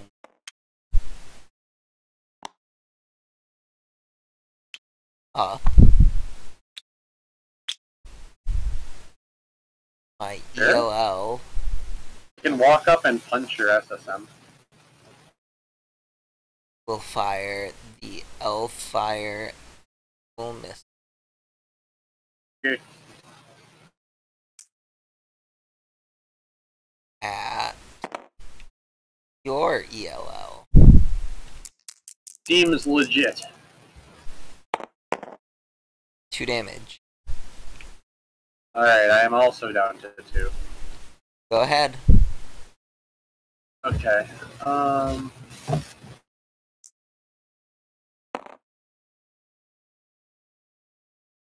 Then 1, 2, 3. No. Okay. I guess I just try to blunderbuss you. Going for the 3s. Got it. On your ELL. Alright, I will Parting shot shot. your ELL down to 1. So I started at 16, now I'm at 14.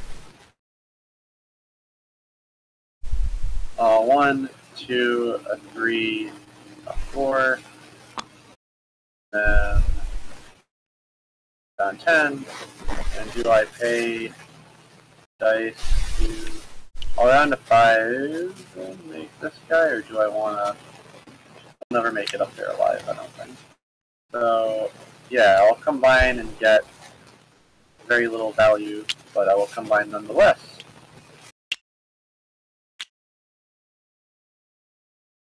Explode for nothing. I have 5 left. So 1, and I'm just do I have enough energy to do anything else? So I guess I'll just punch the Gon for giggles.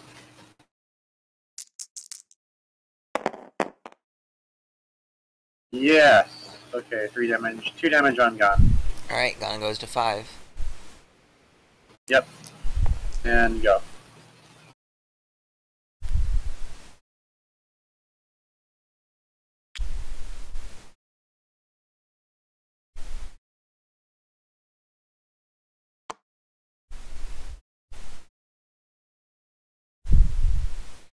So I'm gonna move. Alright, so I'm down to 13 energy. Move over 2, down to 11. I'm going to move up 2 and move up 2.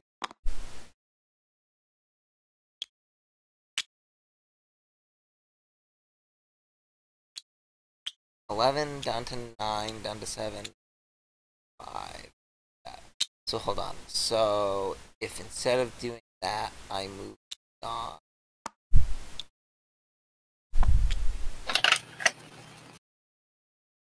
1, then I can move here and combine into the SSM 3000 Okay. here, and its combinability will push the AB off. Alright, sounds good. That's all my energy, so it's your turn. Okay. And then let's see. I have 5, 8, 12 energy. We'll go 1, 2, 3, 4, 5.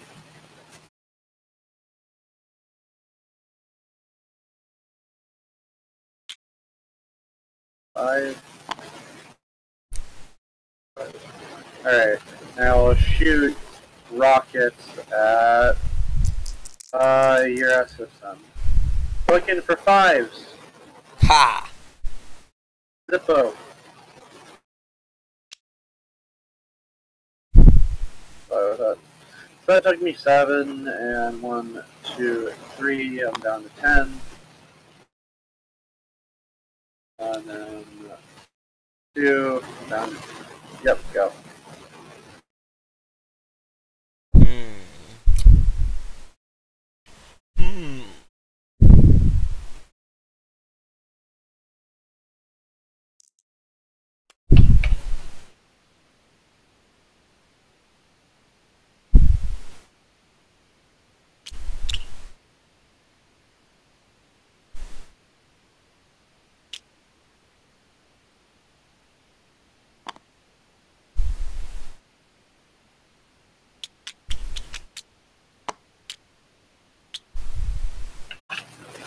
What you got? Oh, snap. A bold play. Charge forward. So I have 12 energy, so I just spent 3 down to 9. I spend 3 more to attempt a gravity burst field.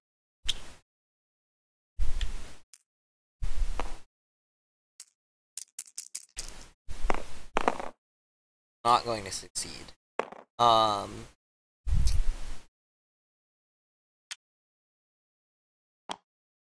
Then I'm going to move the gun up 3. Defense boost the gun.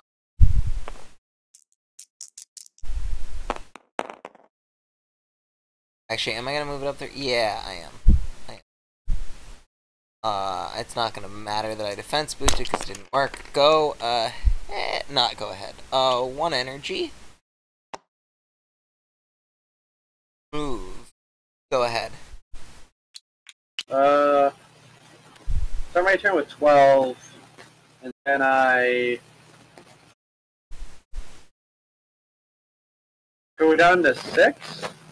I guess I just say welcome to the Slam Jam. And I become that guy. So Scrap combining with my Dead Ab, and he deals 2 damage to SSM. Okay. And then I go 1, and I guess I just try to 6, 1, 2, 3. And yeah, I guess I try to use my last 3 to just try to slam Gon into a wall. Alright, so Gon takes 3 and goes to 2. Yep. Or 2 damage, rather, because defense buff, question mark? Defense buff failed. Okay. Alright, go.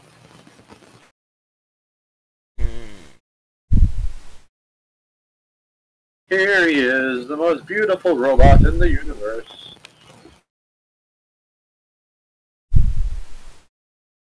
Come on and slam, and welcome to the jam.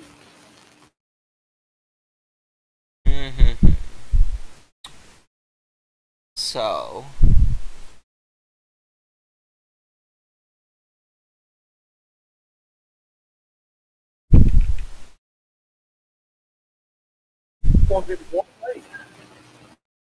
I will scrap combine here it comes. into the Gon Oh. and defense boost. Oh.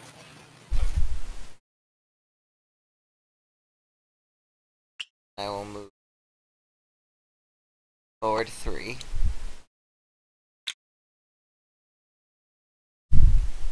Why? There. Actually, why? that's probably better done in the reverse order for the defense buff. Well, yeah, you can do the thing, yeah. So then I will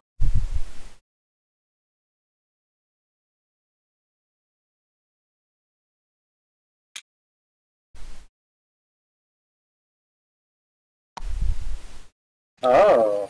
Well, I guess you can't push me off the board, so. I also probably shouldn't do that. I run the risk of damaging. Well, when you... Oh, well, the thing is not radial anymore. Yeah, it is, isn't it? Or is it? Oh yeah, you're right. It is single target. Yeah. All right, sure, we'll do it.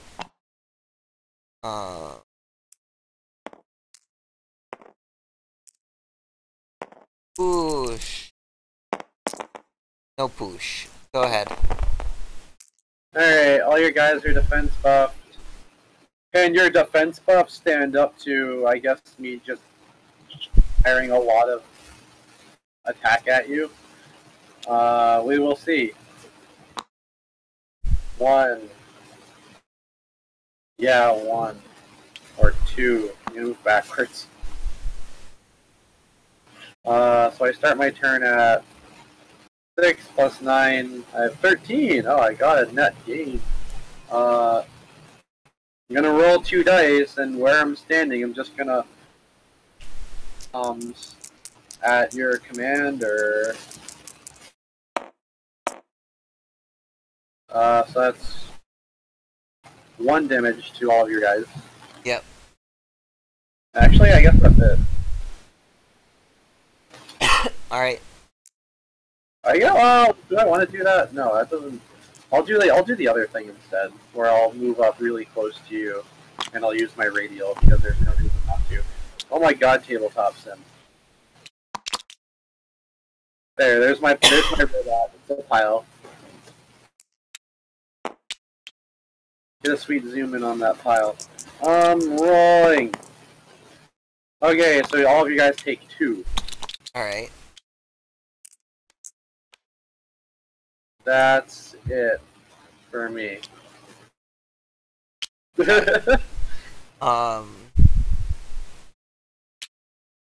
So take things off with some sweet energy production. I have 15 energy production because I'm awesome like that. My commander is going to attempt to heal the Gon. Sorry. Alright, so here's Sheridan actually doing things. Reroll. Yeah. Healed my team for 2.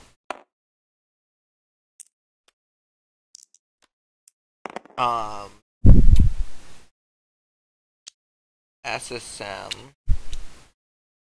Come on. The SSM will march forward and attempt to shove you. Oh, yep, makes sense. And it's not going to succeed, which is kind of rough for me. Then I guess I'll just defense buff again with the Gon. And I'm gonna move Gon 1 space before I do that. Now you can go.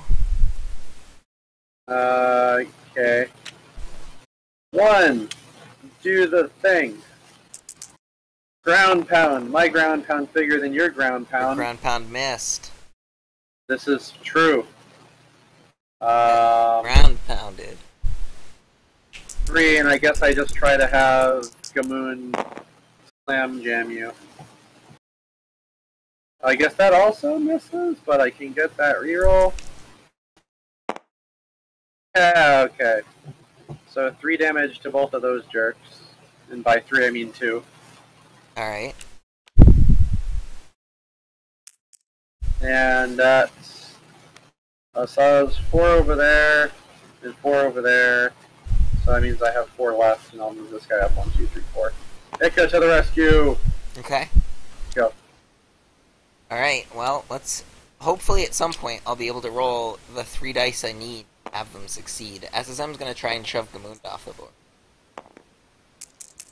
If he has the gonads. Got it! Does. Finally. Get out of here. Does indeed have the gonads. I kind of just bet that you would miss again. Then I'm gonna heal the Gon. Will succeed. So everybody's healed. And then the Gon will use its defense boost. And... Does your team have level 3 options? What? Just wondering, does your team have level 3 options? I don't think so. Yes.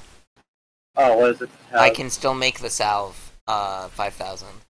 Oh, well, that's relevant. You should probably do that before I kill you. How are you gonna kill me? Very carefully. Okay, go ahead. So all of a sudden, so as usual, gun is a pain in the ass.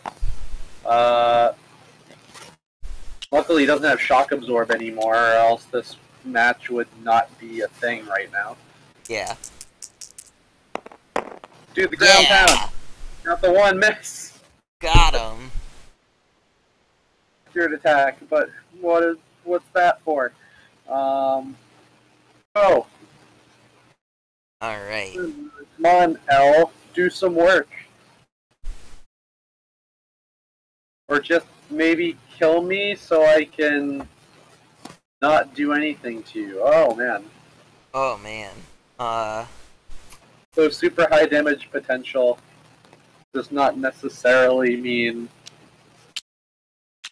it beats a GS and an EG type with a healer.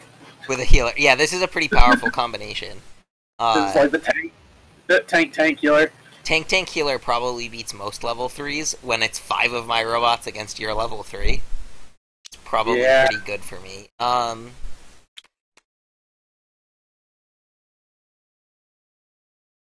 Alright. Which ability does the salve have when it combines? The heal? It's the heal. So you can Hadouken a heal at somebody with your SSM probably. Yeah. Here we go. Let me pull in the updated card. Oh my god.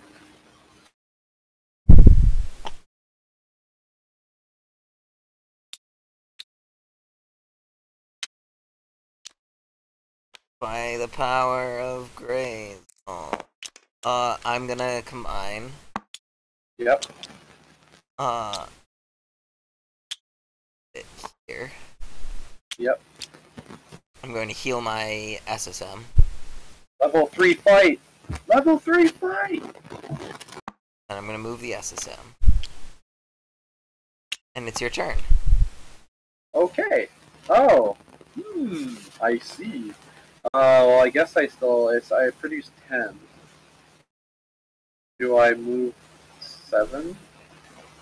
And move your guy and then shoot you? Yeah, whatever. 1, 2, 3. 1, 2.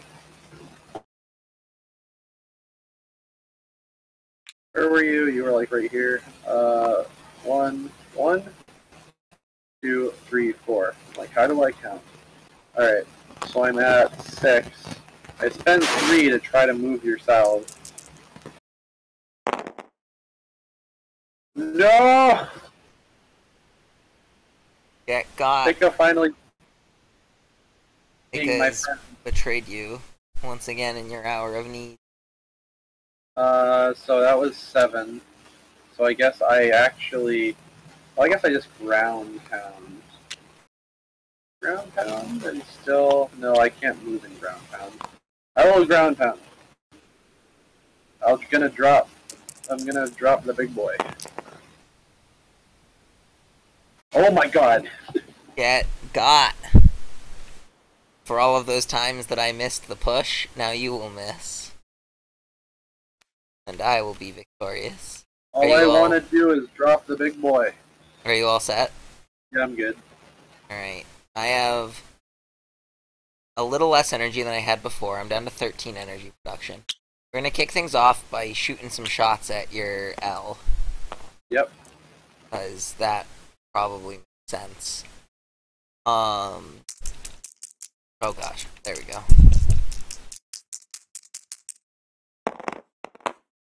Boom. 3 damage. Oh god. Alright. Then, thanks to the power of the salve, Double move! I'll retreat over the wall. Oh my god. Haha! Now I am behind Eureka! Salve is such a musician. Salve is great. I don't know what you're talking about. And then I will fire the GSSM burst rockets. Dumb. This Alright. is great. 10 out of 10. Well, I'm gonna shoot at your L. Alright, what do you got? 3 damage! Alright, sure. If you want to do that. Triple sixes, boys. And then you can parting cannon, and the only legal target is Ika. Ball, parting cannon my Ika. He goes down to 1 and I lose. Yeah. Alright. So as expected, Sheridan works pretty good if you group her with defensive guys, and she just kind of plays like a supporty role. Jessie still refuses to do the cool thing about targeting your own guy for value damage with her. Wait, when would it have ever been good there? But, I don't know, because I was gone like once. It wouldn't have. It wouldn't. It wouldn't. There was never a time where I would get more out of it than, like, it was worth. You could...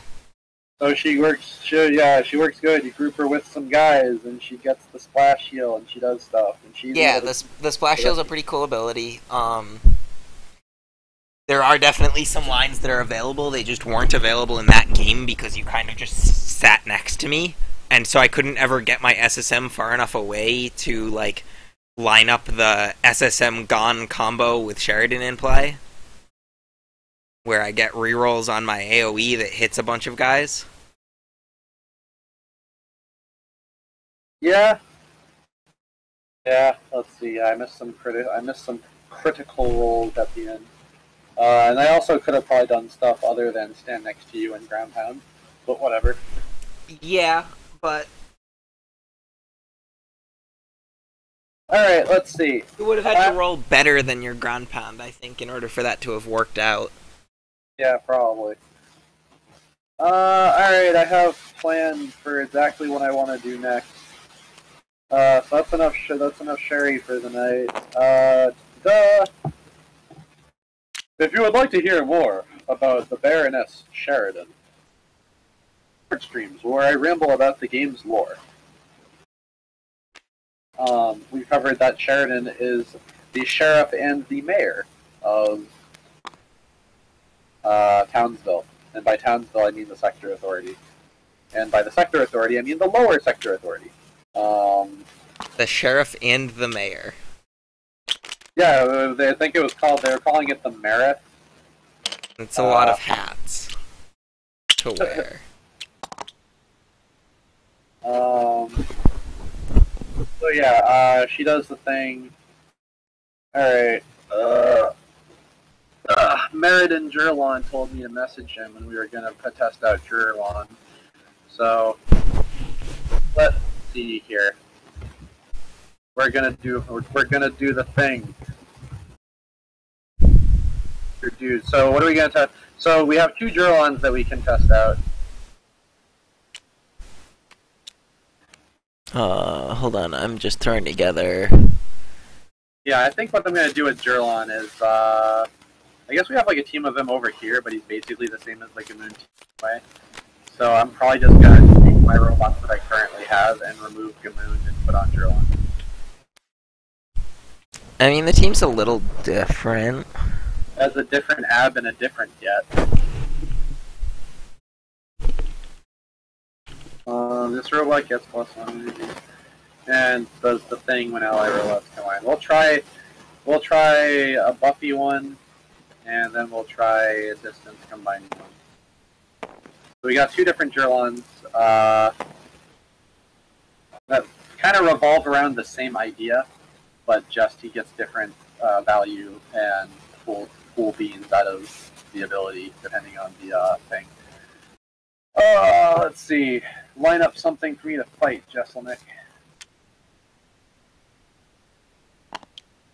I will use the great power of the Nakama system. Oh, and also I can,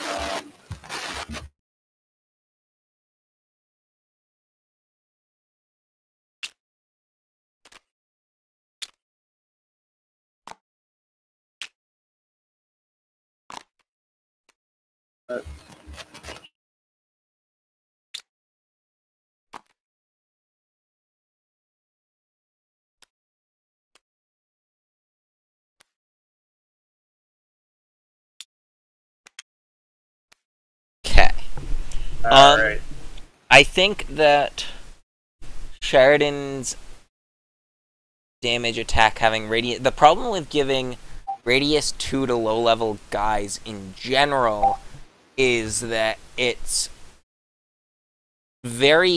surprisingly difficult to like consciously avoid ever having any of your guys be within 2 of something.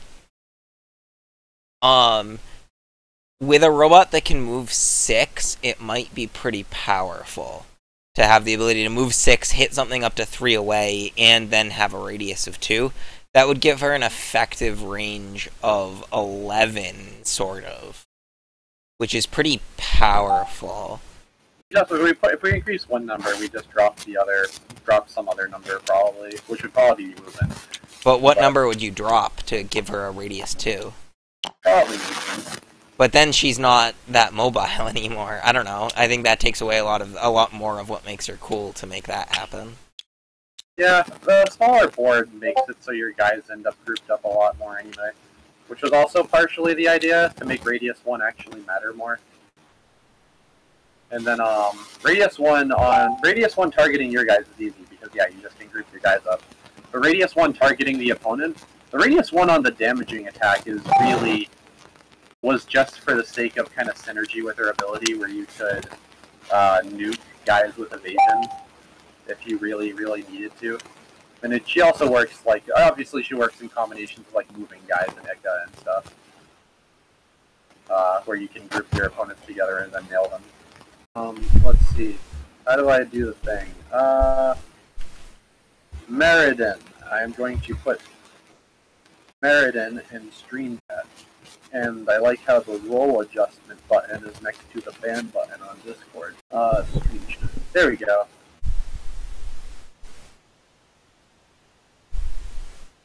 Got it.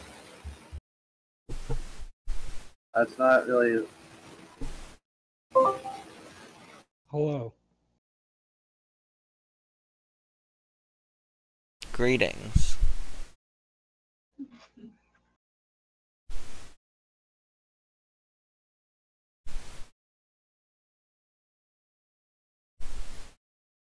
Is my voice coming through? Yep. No, Let me do a little bit of adjustment, just...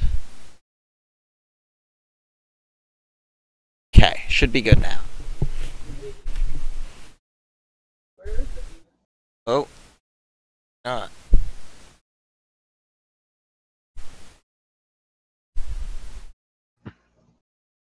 Alright.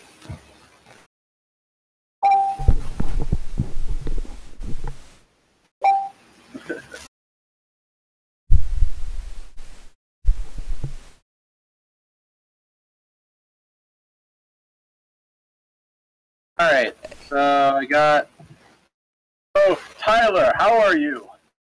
I'm doing pretty well. How are you, Kohai? I haven't actually talked to you via voice in many times. Yeah, it has been a long time. I haven't talked to a lot of people from college in a while, actually. That's generally the post-college life for you. So let's see, giving an introduction, this guy right here, his name is Tyler. He actually helped demo the game back in like 2014 when we first did our paper prototype, or whatever we wanted to call it, our initial release.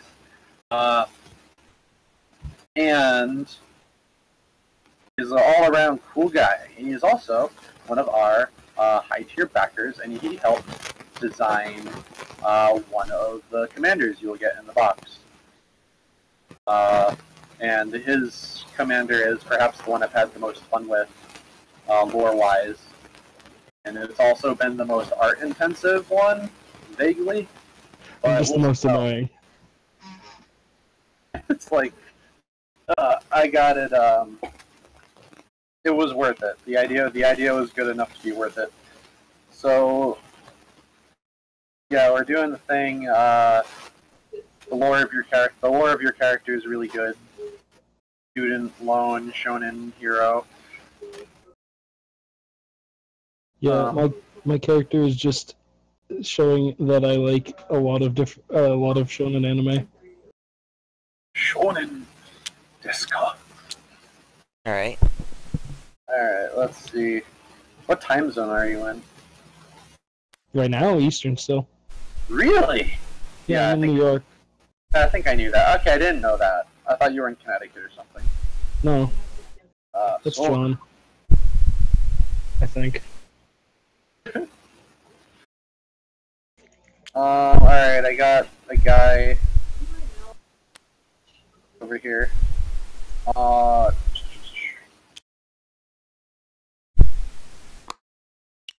alright, we did a bunch of different iterations on this robot. We did a bunch of different theoretical weird stuff with them. Actually, I know exactly what I'm going to do. I'm going to take these two guys off. That guy are going away. I don't need them. And I know exactly what I'm replacing them with.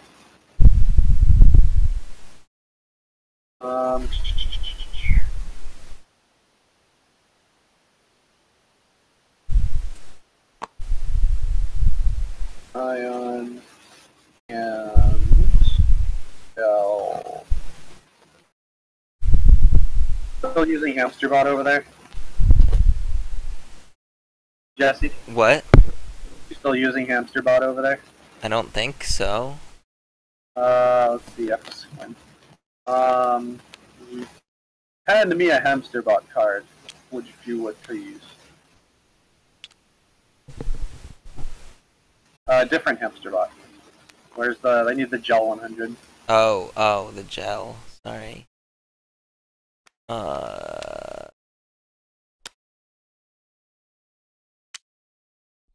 Tabletops and all the joys of an actual toy box. Alright, so I got a gel, and I got Perch, and an ion, other good stuff. I can make him now, and I can make him now.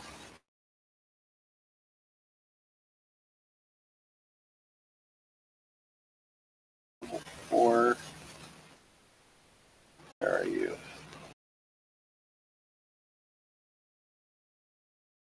Oh, so let's see. How? Tell me a story, Tyler. A story about what? Tell me a story about everything. While it's I a search pretty for long story. Pretty long story. Yeah, It's very difficult. start at the Big Bang. Yeah, start at the Big Bang. Start at the Big Bang. Well, hold on. Is the Big Bang the beginning?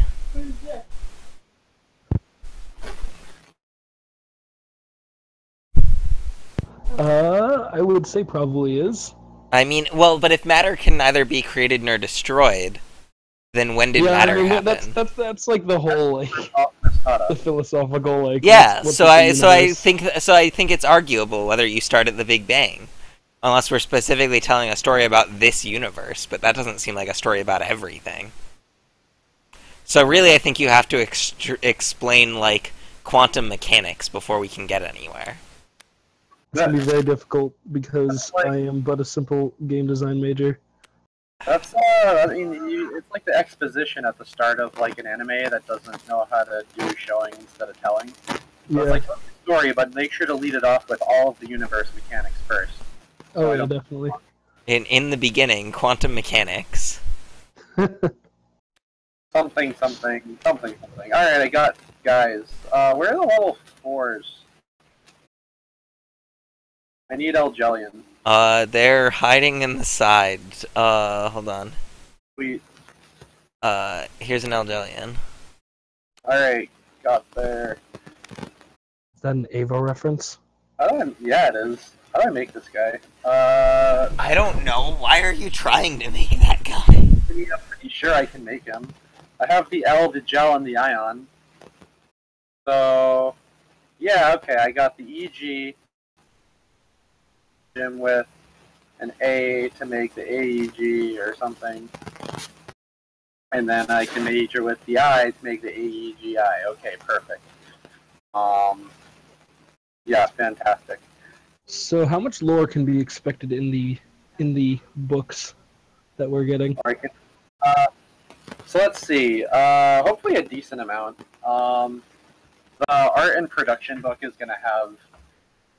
So the campaign book will have a bunch of lore about the actual happenings in the plot, and I think the production book will have a bunch of lore on each individual character, or like blurbs on them. And then the characters themselves have like their little commander card thingamadoos that have kind of like the summarization of their character.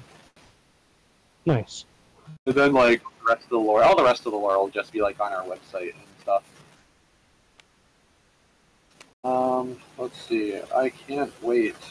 I can't wait for your character to take up like a 2-page spread. Fantastic. Also capture like all 13 iterations of this robot. Yeah, that's gonna be fun. See here. I think I got everything. So if I make a GI type and I make an AE type, I can also make him, but I don't have an AE type that I can make. All right, solid. I got it. It's all good. You're on in the. Do you have your combines? Yep, I got all the combines I need, baby. Do you? I think I can make the same 3 I was making before, and then I can make a level 4 and like another level 2, I guess. I guess, yeah. If I like thought really hard, then I think maybe I have like 1 more. The real strat is you bring a bunch of robots you can't actually make just to psych out your enemy. Yeah, that's what I do. That's what you're supposed to do in Yu-Gi-Oh, right, Jesse? You just show I up mean, back before they... I mean, Added you always rules. play 15, even if you don't have anything in your extra. Even if your deck literally cannot use the extra deck, you play a 15-card extra deck, because you might... Maybe you have something. Maybe. I have definitely done that. Back in the day when there wasn't a 15-card extra deck limit, you would play like 60-card extra deck elemental heroes, and that was the metagame. Because like all of the elemental heroes combined with one another really well in different ways in different situations, so you might as well play every single one of them just in case. It was Aegis. It was Aegis, but like with literally 60 things that were available to your deck because you played 10 different 10 different things. Aegis doesn't have the same scalability issue on the extra deck, where it gets like exponential. My guys are good. I think. All right. Yeah. Oh yeah, let's show off some robots because Bryfox is looking to. Oh yeah, that's dash right. out. So this is So- the long-awaited journey. Hold on, let me pull up the other one. Do you know where the other one is, real quick? Just so we can go over the two. He's like somewhere. He's totally like. Oh wait, no, I think he's right here. Yeah, he is. Okay. So here's the other drill on. All right, so the one we're playtesting with right now. Let's go over that one first. All right. So we got one guy, which is so hovering over the one I'm using now. He's an ab. He has well-rounded stats, and he can punch somebody pretty darn well. And as crit to punch them even better sometimes. Yeah, you roll that pair of 6s, your enemy's gonna be hurting.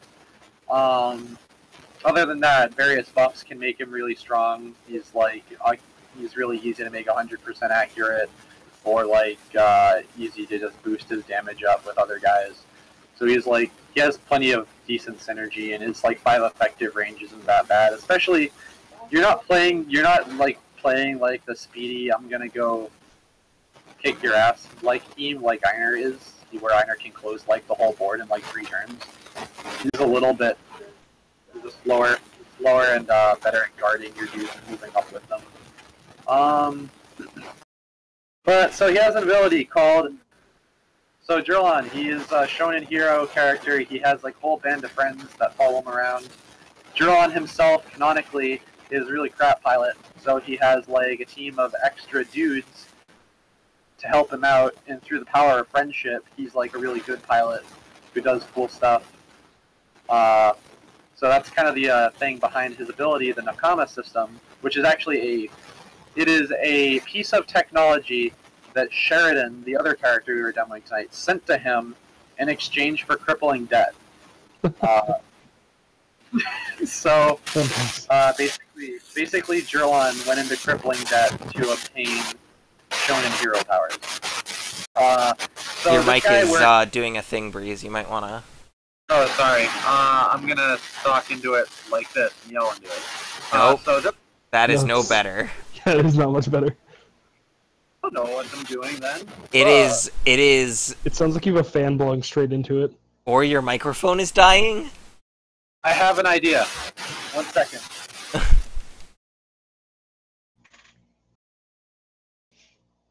I mean, I also, with this character, I very heavily influenced my character based on basically 3 different mech anime that I like, and that is Gurren Lagann, obviously.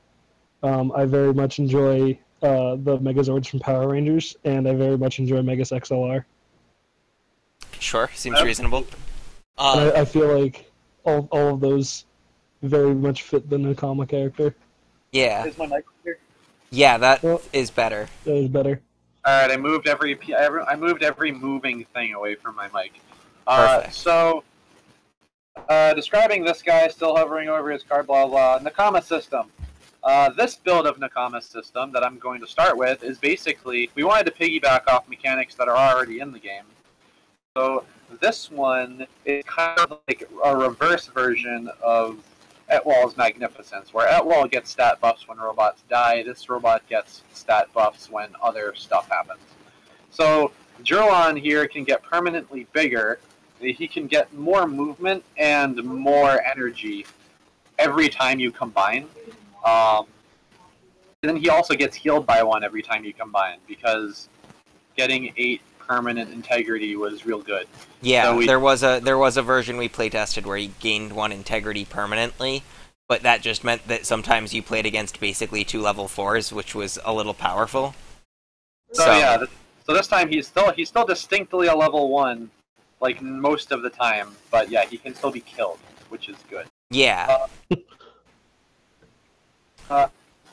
Yeah, basically that's him, and so he gets healed and he gets bigger permanently every time you combine.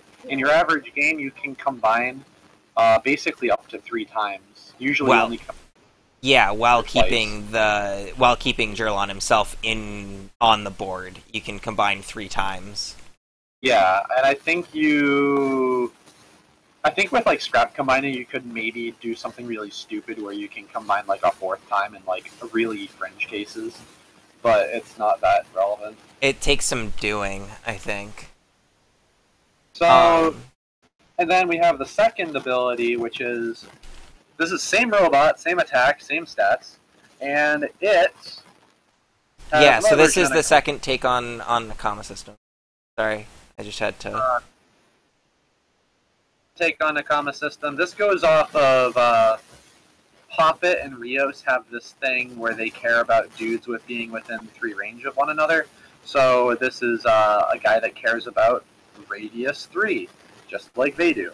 And in this case, he lets people combine from 3 spaces away, which is it can do some pretty wild plays. It helps your guys who are normally slow combine together and do crazy triggers and stuff like that. You can get off your combine abilities a lot easier. It lets you like play your team a little bit more split along the way, and then sort of collapse into one spot when the time is right, which is pretty cool. And then similarly to the last one, instead of getting permanent stat buffs, this guy gets healed 1 and he gets a +1 power boost until end of turn when you combine. So like when you combine, there's a chance that he might be able to get that sweet friendship Nakama boost, get healed a bit, and deal 3 damage to somebody's stupid face. Yeah. And so that's like the idea, where you can combine easier and he gets the bonus. Like a one-time bonus, as opposed to like an ever-present bonus. Yeah. So those are the 2 guys that we got. I'm interested in seeing how both of them play out against various situations. But yeah, this was quite a few iterations to get to this point. We tried some really crazy stuff. Yeah, some really, how many is this in? I know we've been talking a lot, but like I don't know how many exactly this one is. like actually like 13. Yeah, it's well over 10 at this point. Because we did like 5, then we did like another round of 3 using another sort of idea, and then we did these guys, which were like 2 iterations or 3 iterations apiece, not counting like another like a day or 2 of just sitting there, me and Ryan, brainstorming, and we ended up making an entire document of like every possible commander ability that we could ever put in the game, and so like it was a good exercise because it helped us flesh out a lot of other stuff. Oh yeah, I know it's gonna be of help. So Fox's question is actually a good one. One of the things that I certainly want to be able to do with Nakama system, I think we just have to figure out the right way to word it on the second ability, is I would like the robots can combine from up to 3 spaces away to be a, like, when you start the game with this as your commander, your robots have this ability. So that way, even if you combine him into, like, the AB 1000, let's say, you can still keep getting that awesome combine bonus with the rest of your team. So far none of the other none of the other commander abilities in the game carry up, but it's definitely something you could. It makes literally a sentence to say that fine, the dude this guy's a part of retain this ability. Yeah. So if we end up going with that one, I'm going to try really hard to figure out how we can do the wording right so that you keep that combine at distance ability, because that way this guy can combine 2 in situations where that's good for you.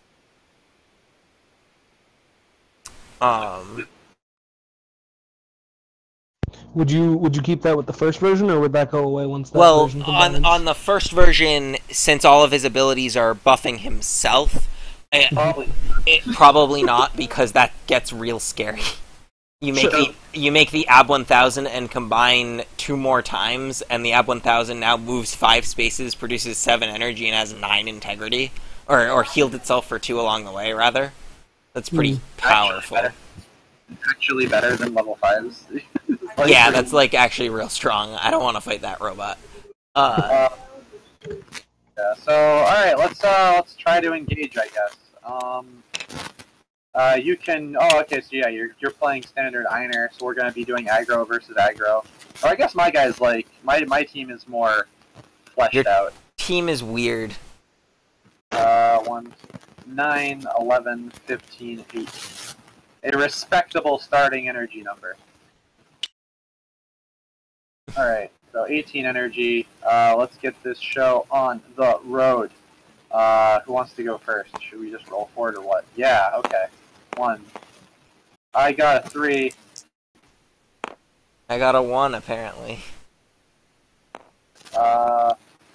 1, 2, 3. Over here. And then, who do I want? 1. Have a good one, Fox. Feel better. Yeah, don't die, dude.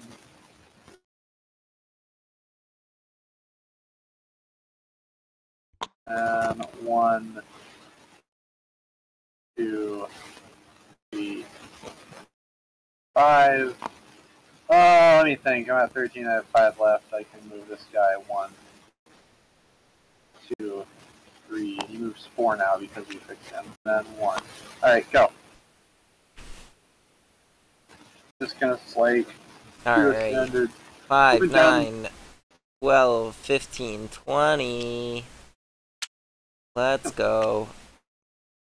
My team is versatile, Jesse. Just because I don't have a lot of quote-unquote synergy doesn't mean it is bad.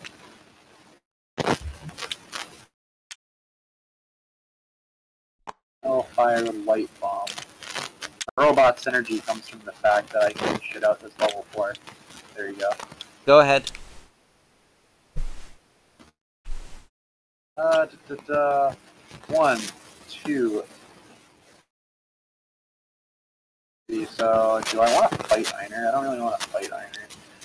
I will lay a trap for 1, 2, 3, 4, 5, 7.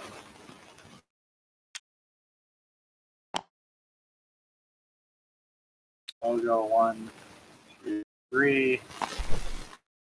Then I go 1, 2, 4. I go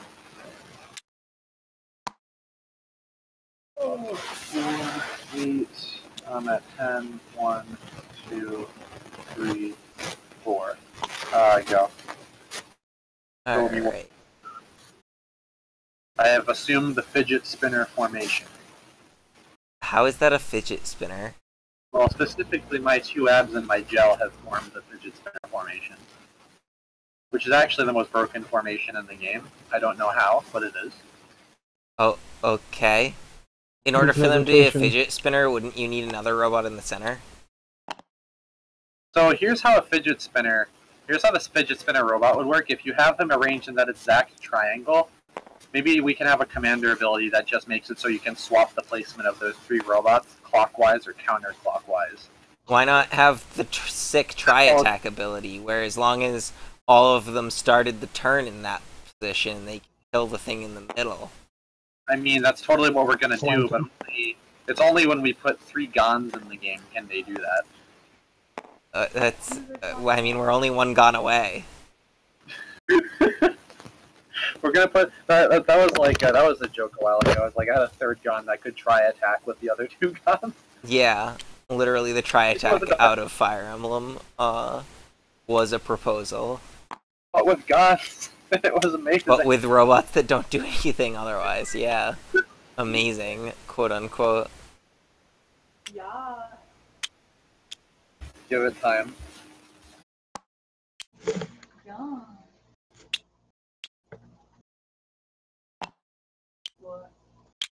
What if the opponent? Damn. I've done all that I have to do. I've lived all that I can live. Go ahead. Okay, let's see here. Oh no, you have an anti-air guy. Yeah, get at me. Do I go 1, 2, 3? Yeah, I'm gonna go 1, 2, 3, and I'm gonna shoot at you and probably get myself caught in the blast. I don't give a Alright.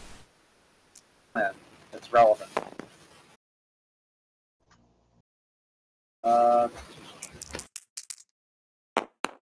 Ha! That's lame. Get got. That was 5, no, 13, 12, 11. Combine. Your Ender takes 2. Why did I combine into Ender a down to flying 2. I don't know why I combined into a flying guy next to Ender. Aha! You fell into my trap! Oh, bad decision making.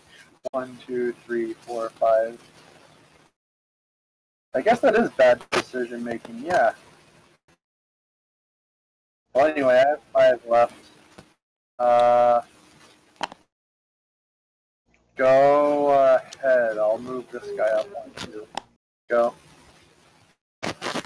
Alright. Jurlon generates more energy and can move harder. I'm gonna shoot your robot with my robot. Because I did combine next to your range. Well, first I'm gonna move back a space. For value. Actually, am I? How much energy do you have? Funny. Okay, just kidding. I'm not gonna move back a space. Sorry, that wasn't a real roll. As long as I don't die this turn, I have the play. Because we want to see how much value I can get out of just the act of combining. Yeah, 2 damage. I'm at 3. Hold on.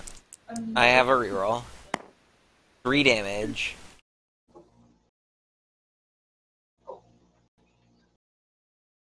Which drops you down to 2. Okay. not going to retaliate. This decision making was bad, and I should feel bad.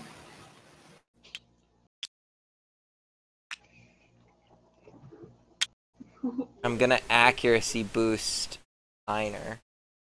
Really? Yeah. That makes sense. I'm not going to accuracy boost Einer. Thank God. I might not have completely screwed up. Get the 1s and 3s, jerk. Einer will punchy punch. Got it! Down goes Whatever, the L. I parting shot your dumb face, and then I Which guess I dumb just face? Probably the... Maybe Einer, I guess? Yeah, sure. Alright, Einer goes to 4. Then... I have 2 energy left. Okay. Charge forward. Go ahead. Alright, well... Bad decision making 101. 1, 2. 1, 2, 3. Use the not commander ab punch. I also start my turn with very little. Well, Drillon makes 6 now, so I start with 14. So I move 1, 2, and then I go down to 12, and I go down to 9 and punch Einer. Ooh. This is good. Excellent. It's just what I've always wanted. Oh, jeez. 2, 3, 4, 5. I guess I just try to punch Einer with Drillon. Alright. And I wreck. Yeah. Yep. Einer goes to 2. 10. Then I say go, I guess.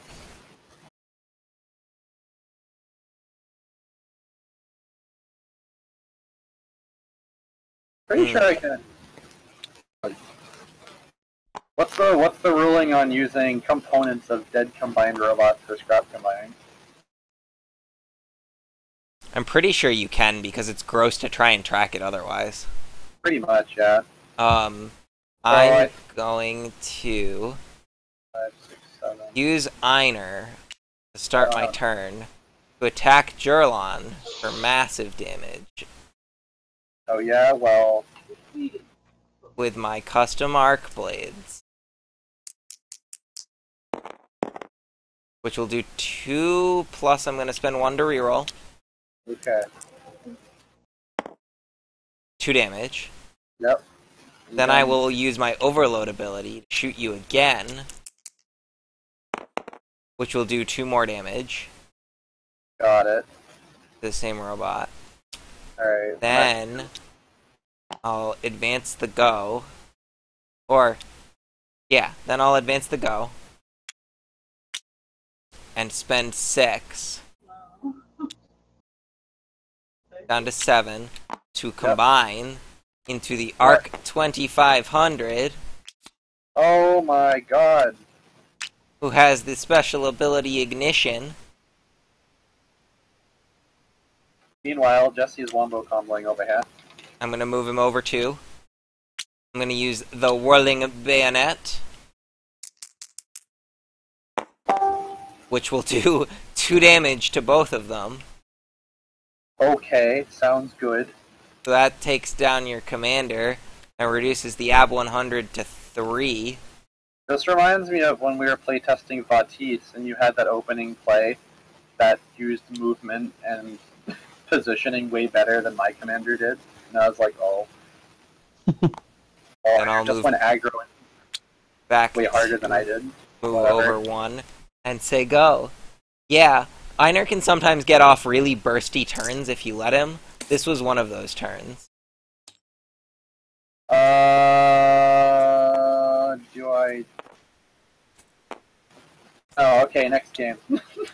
Alright. It's like, there's nothing worth testing left there. Haha. Let's try a game where I don't... You don't feed uncontrollably. Yeah. I don't know what you're talking about. I think that was a great game. That was a great play. I'm gonna combine and get a detonate. Oh wait, your robot can basically one-shot me. I'm gonna get my robot blown up by the power of my opponent's robots. Then I'm gonna group up to let him use his combine ability. Well, you know what? It was not that any one decision was bad, it was that every single decision was bad. Honestly. I don't think I made a good choice that entire game. Yeah. We're getting into the late hours, guys. 1, 2, 1, 2, 3. So that's 7 plus 5 is 12 out of 18, and I go 1, 2, 3. Actually, do I go? 1, 2, 3, 4, 5. And so that's 17. I'll move this guy up 1. Go. Alright. This is weird because now I have to think with portals on. I have like a bunch of combine options and they're all relevant to do, so I have to figure out what exactly I want to do.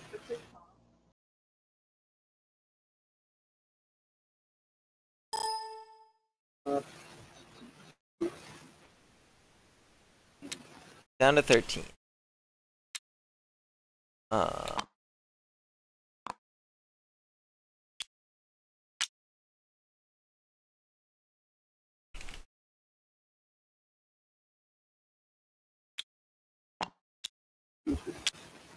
1, 2, 3, 4, 5, 6, 7.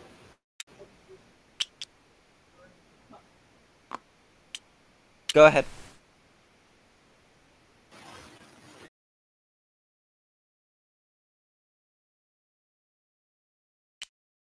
One, two, three. 1, 2, 3. So at 15, 1, 2, 3, 4. Down to 11. 1. Where's your under going up?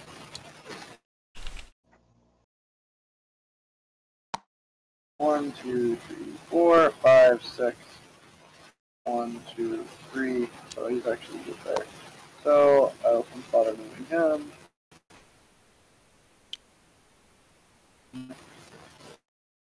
Yeah. 1, 10, 1, 2, 3, down to 7. Combine with anyone? No, not yet. The next turn determines who I combine with. Go.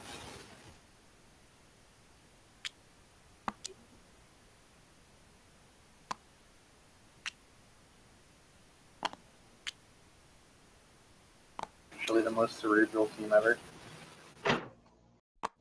Go. Alright. 1, 4.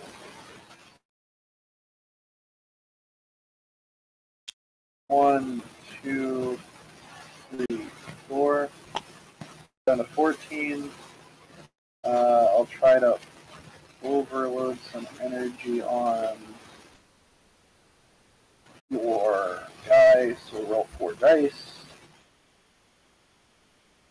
Burn.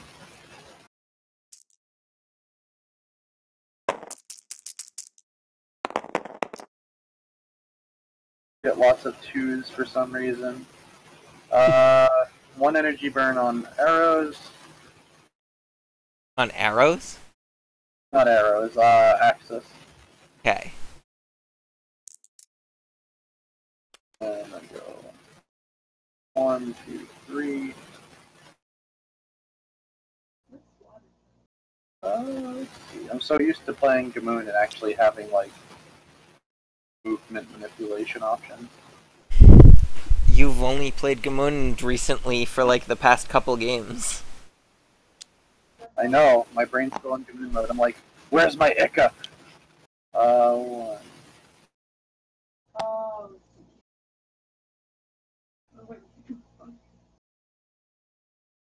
It was down 10, down 7. 1, 2, 3.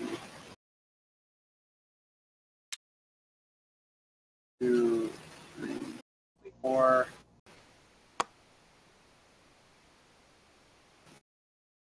Okay, some energy. I'm not gonna put him there. I'm not gonna put him there either because it's also dumb. Actually, not that much. No, I probably get killed if I stand there.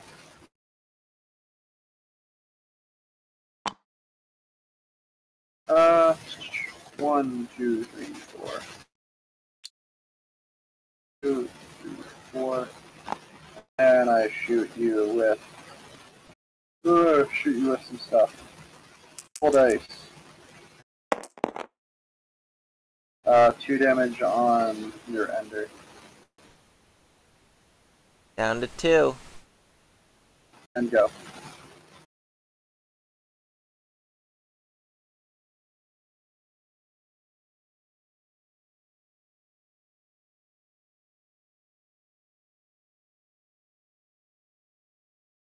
I have finished. What are you gonna do?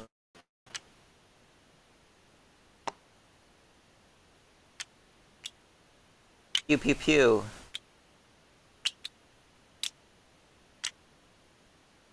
What are you pew-pew-pewing with, Ender? Yeah. Alright. Ooh. Are you gonna first pilot? No.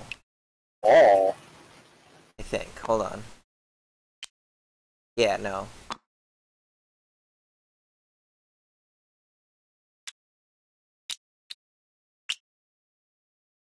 Gonna use the 140mm air mortar on Einer.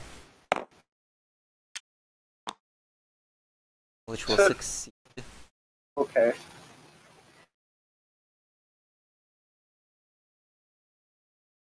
Actually, wait, hold on. I'm not gonna do that yet. First, like, that is still the correct play, but first I accuracy buff. Then I do that. Yeah. Okay. Alright. So Einer is accuracy buffed. He's now in range. I will use my custom arc blades, which will do 4 damage. Alright. Grab is the destroyed. Okay. I have 2 energy left. Axis will approach. Go ahead. Okay, let's see here. I start my turn at 14. Let's see, what do I do?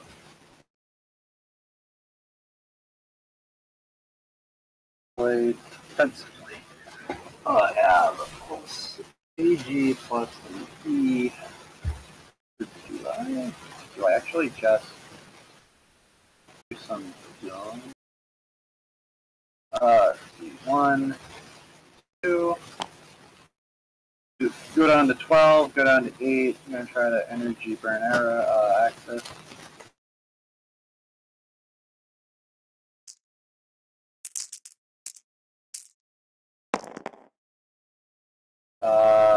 I still only get one off of that. So you are producing another few energy with access. Another 2 energy. 1 shot.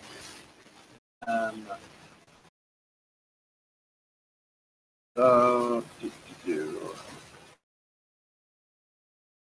let's charge you. Guess I just don't want. Oh, you're in missile range. I'm just gonna do missile ready. Alright, I'm gonna use gel. I'm gonna shoot rockets at Einer. So rolling dice. Oh, 2 damage to both of those jerks. So Ender blows up, and Einer takes 2. And I think that will be it for me. Alright. Okay, maybe I can do something else. Well, I guess I probably don't have enough energy. Move back to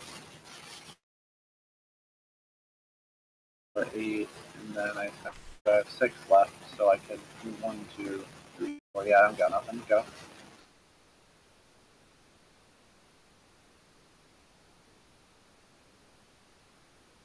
Hmm.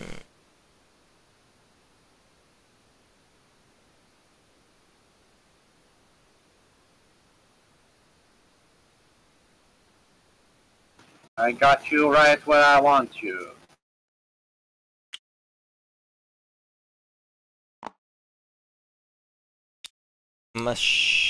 Actually, am I? Hold on. If you dare. I'm gonna push my axis. Okay. We're clear on that. I'm gonna use first pilot. I'm not gonna succeed. Rip the dream. I Oh, no. will Wombo combo for Jesse.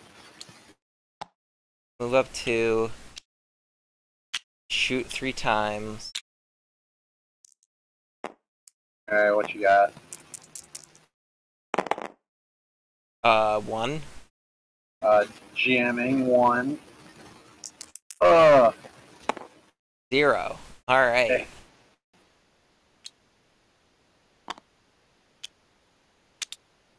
Kaplow, Oh, he's going kaplow. over.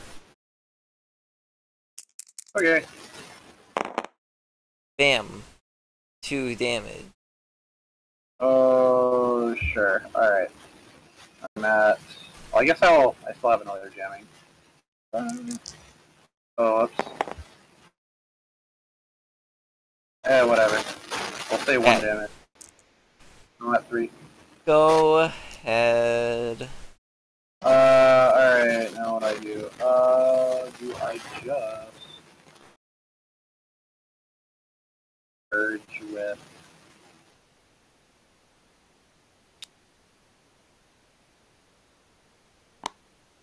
Being afraid of what you're doing.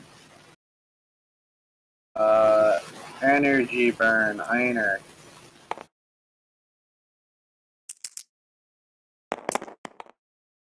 No. Wow.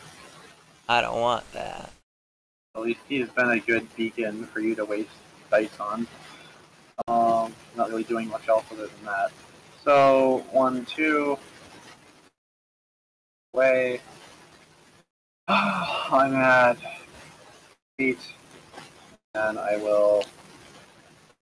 Probably... 5. Everyone. 1, 2.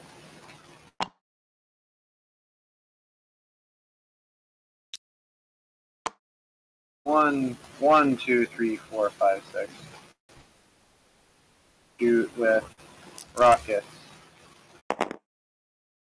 I get no zip. Got 'em, boys. 3. Go ahead. This is just whiff after whiff. Aha. After whip, having an experience with Jurlon where now I'm afraid to attack with him, which is probably... What? Why? I don't know, because you got 2 A-types and Jurlon... Kaplow, kaplow, kaplow! Get out of here, Ion. What are you shooting at me with? Oh. Oh. Oh, I see, okay.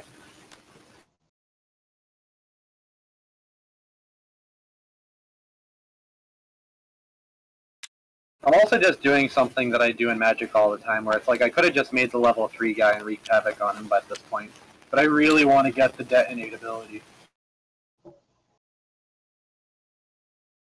Which I... Dude, you're gonna get destroyed next turn. No, I'm not. Totally are. Hold on. Actually, I don't make, like, any energy. So I make 10. So I will need to do things very carefully. Alright. So we're actually gonna go here. Because that's smarter. But we're gonna make the arc 2500. Okay, that makes a little bit more sense. Thank. And then we're gonna charge forward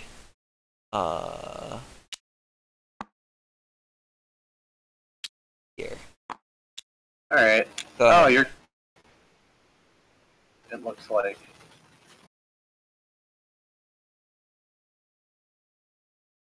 Alright. Cool. Alright. What you got? I said go. Oh, you don't have enough energy to spend? Correct. Oh. That's bad. Alright, well, I'll pay 5, and I'll make the ELL combined. Alright. So I'll do that. You take 2. Yep, down to 5. I have 5 left, and that's 1 short of being able to just chain up to level 3.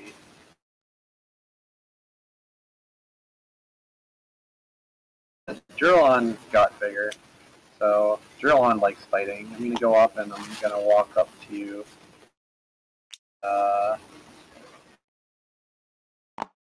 yes, I do. Whoa! So yeah, he tells you take 2. Okay.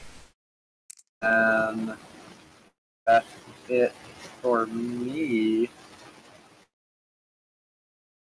Alright.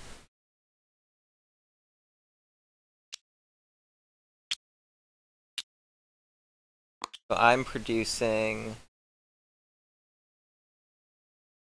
2, 6, 8, 13 energy. I will spin to win. Spinning to win. Reroll 1 piece of the spin. I will do 2 damage Okay. to both of you guys. Drillon is at 4. My other guy is at 3. Move up 1.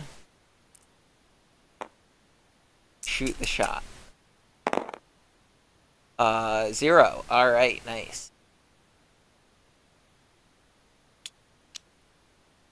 And then I will move the snow up 2. You can go ahead. Let's see.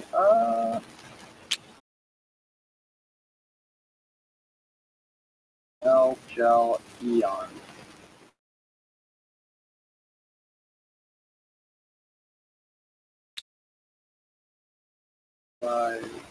Wait. What's Diner at? I guess I'll just try. Oh, first of all, I'll try to hit him with Drillon. I'll show you who the real Red Commander is. Retaliate. 2. Oh fuck. Wait. No. 1 damage. Okay. I didn't calculate that in the Dead Sea Scrolls.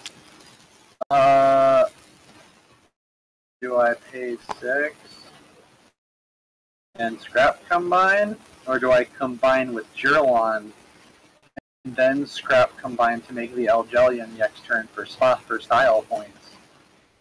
Even though I don't do. Oh, actually, I mean, I guess I just combine now, and I deal a bunch of damage to you on entry.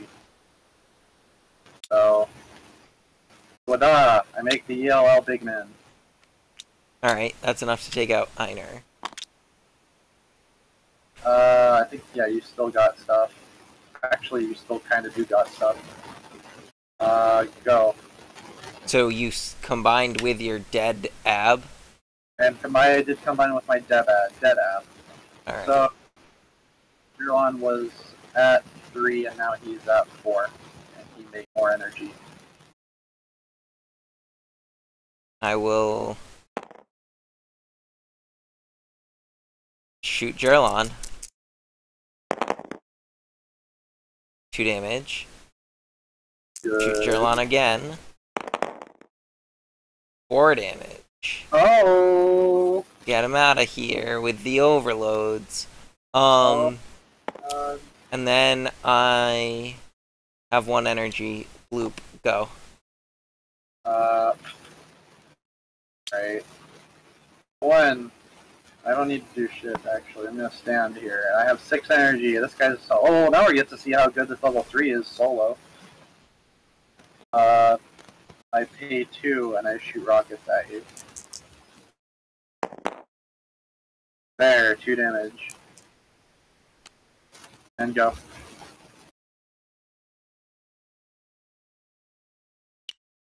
By the power of Grayskull, I will scrap combine. There it is, boys. Into the Ender. Get the play.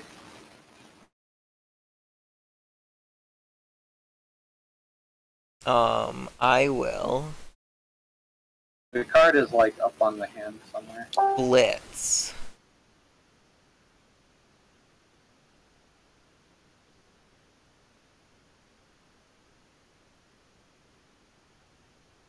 Oh, you're going aggro? You're not gonna make this. You're not gonna make the under 5,000? God. Nah, bro, go ahead.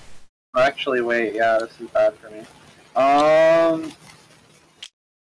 Move outside of your overload range. 1, 2, 3, 4. Then 1, 2, 3, 4, 5. But if you've moved 5 spaces, you don't have the energy to use an action. So I shoot rockets at Ender. Okay. Oh. Okay, yeah, you're at 1. All right.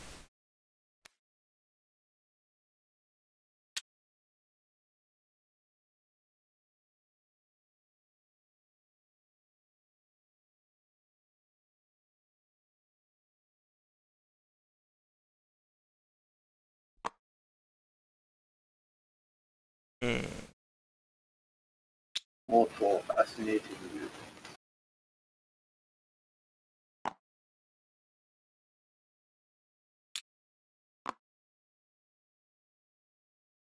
Let's see, I have 10 energy to work with. Shoot the shot at you.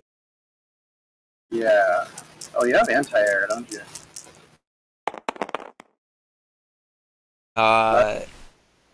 4 damage. 4 damage.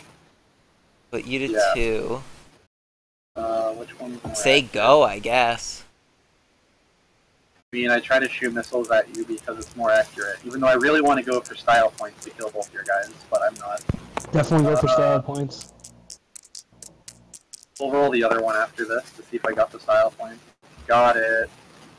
Oh, I kill your ender for a lot of damage, so let's see if I would have got the style point. Yeah. No, that's a lot of 5s and 6s. Okay, cool. I mean, that was a game. I guess it was more of a test of that level 3. So what's the damage production on him? He does adequately when he's alone. He was able to move outside of your range and shoot. Yeah, that was pretty powerful, certainly. Okay, how far can you move, actually?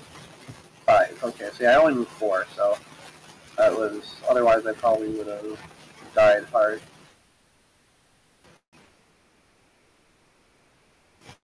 Interesting.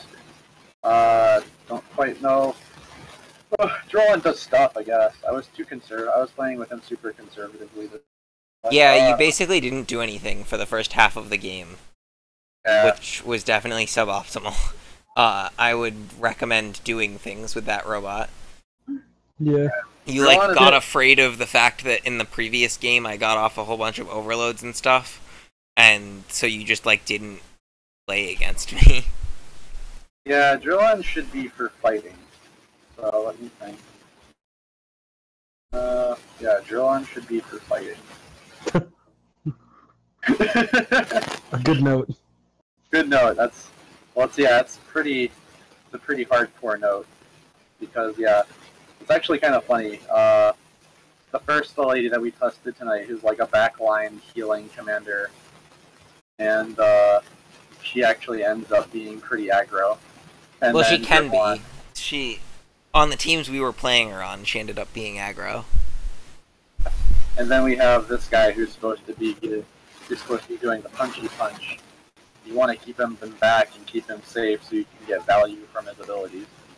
Well, I feel like a good team that you could build him around is honestly have him really far out and then a bunch of really long range guys in the back, kind of artillerying whatever you're against. You could do something like that. I could tell, yeah, because like there are teams like that. Like that's sort of like what Diane's team does in the box, where she just like you basically just play Diane and you buff the crap out of her, and like heal her and stuff, and she just shoots the shots for you. He would also be good at skirmishing. Currently, like he's real good at going off on his own as long as the entire opposing team doesn't crash down on him. Mm. So Exactly. you can, so if you like bring him around like the side over here, you can like make some really threatening positions very early on and start threatening like your opponent's backline with him, and then they either have to respond to him, in which case if you don't think you can win the fight, you just like move him back around and crash in with your other guys on their front. Or if you think you can win the fight, he can just like skirmish with them for a bit, and then you can get combined value elsewhere. Or you do the thing where you combine like 2 or 3 times. You combine like twice on the first 2 turns, and then we'll see how he does. He's like, I am a big, and I get the energies. Yeah, but then you kind of give up the chance to heal him, because I feel like a really decent idea with that is, I like the skirmishing idea where you just go in, you take some damage because you have the ability to, and you just hope that they don't roll high, and then you just heal it back. Yeah. Murdered. And even if they do roll high, like, you're going to be doing a pretty consistent 2 to 3 damage a turn without too much of an issue with him.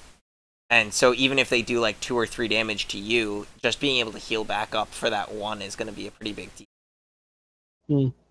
Mm. If you're in like a true skirmish where you think it's a winnable fight. And in the meantime, you're getting combined value on the other half of the map, where your opponent is still diverting their forces. So it kind of just makes it so your fight is going well for you on 2 fronts, which is definitely pretty powerful.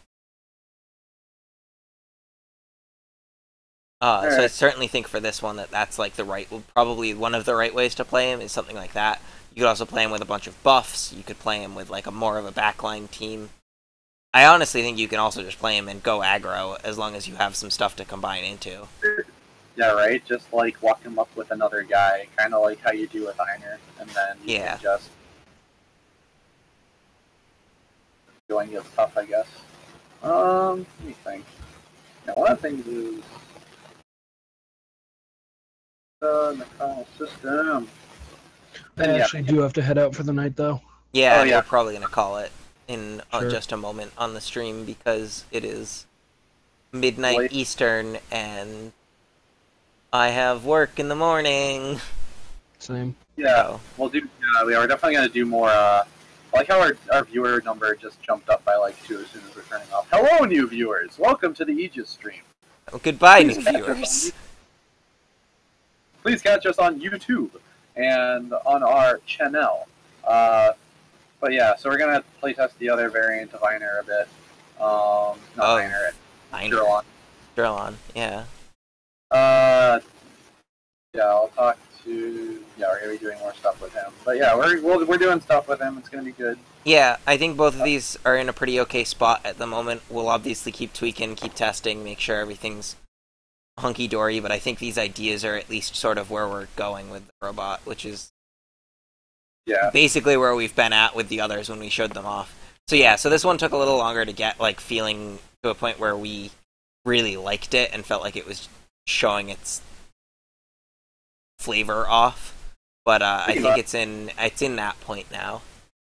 He's interesting. He wants to fight, but he also basically wants to be like the wombo combo commander, or I don't know. He has a lot of different things he can do. Yeah, I think he can do both of those things, which is pretty cool. Yeah. Like the fact that you can wombo him, or you can just play him for value is pretty neat. Like, yeah, the other night we were like the first thing we tried with him was let's just see what he does if you make a level 4 with him. And walk him up, and let's see if how well the power couple works, I guess. Yeah. Hello, Hergelman. So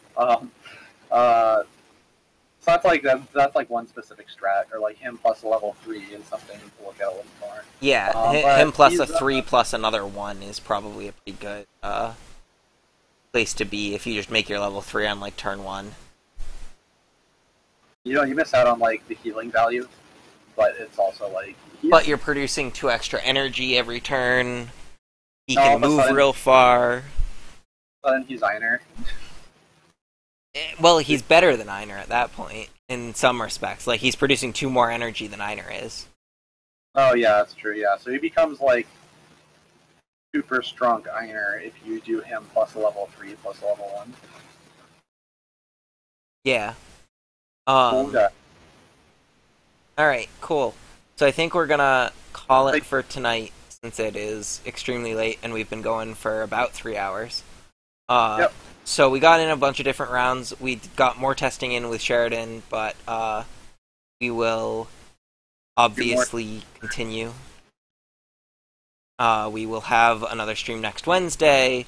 Are we doing an art stream this Sunday? Probably doing some kind of stream this Sunday. Alright, there's some kind of stream. Probably an art stream, maybe a playtest stream if I can find people to playtest with. Yeah. The Sunday stream is a cool thing, but we definitely have to work schedules. So yeah, but we'll try to have all these duders. It was not originally in the promise to get all these new commanders into the July tabletop sim build, but it looks like we might be able to do it, which is cool. Yeah, so we're hoping that we can get them, or at least pretty close to final on them, maybe add on the back of them, not final, just in case we go, oh no, we've made a horrible mistake. But we should be able to at least provide them with the ability to play them, which is pretty cool. I'm going to give all the tabletop sim players that sexy Google survey for them to tell us if something's completely stupid with the new commanders or not.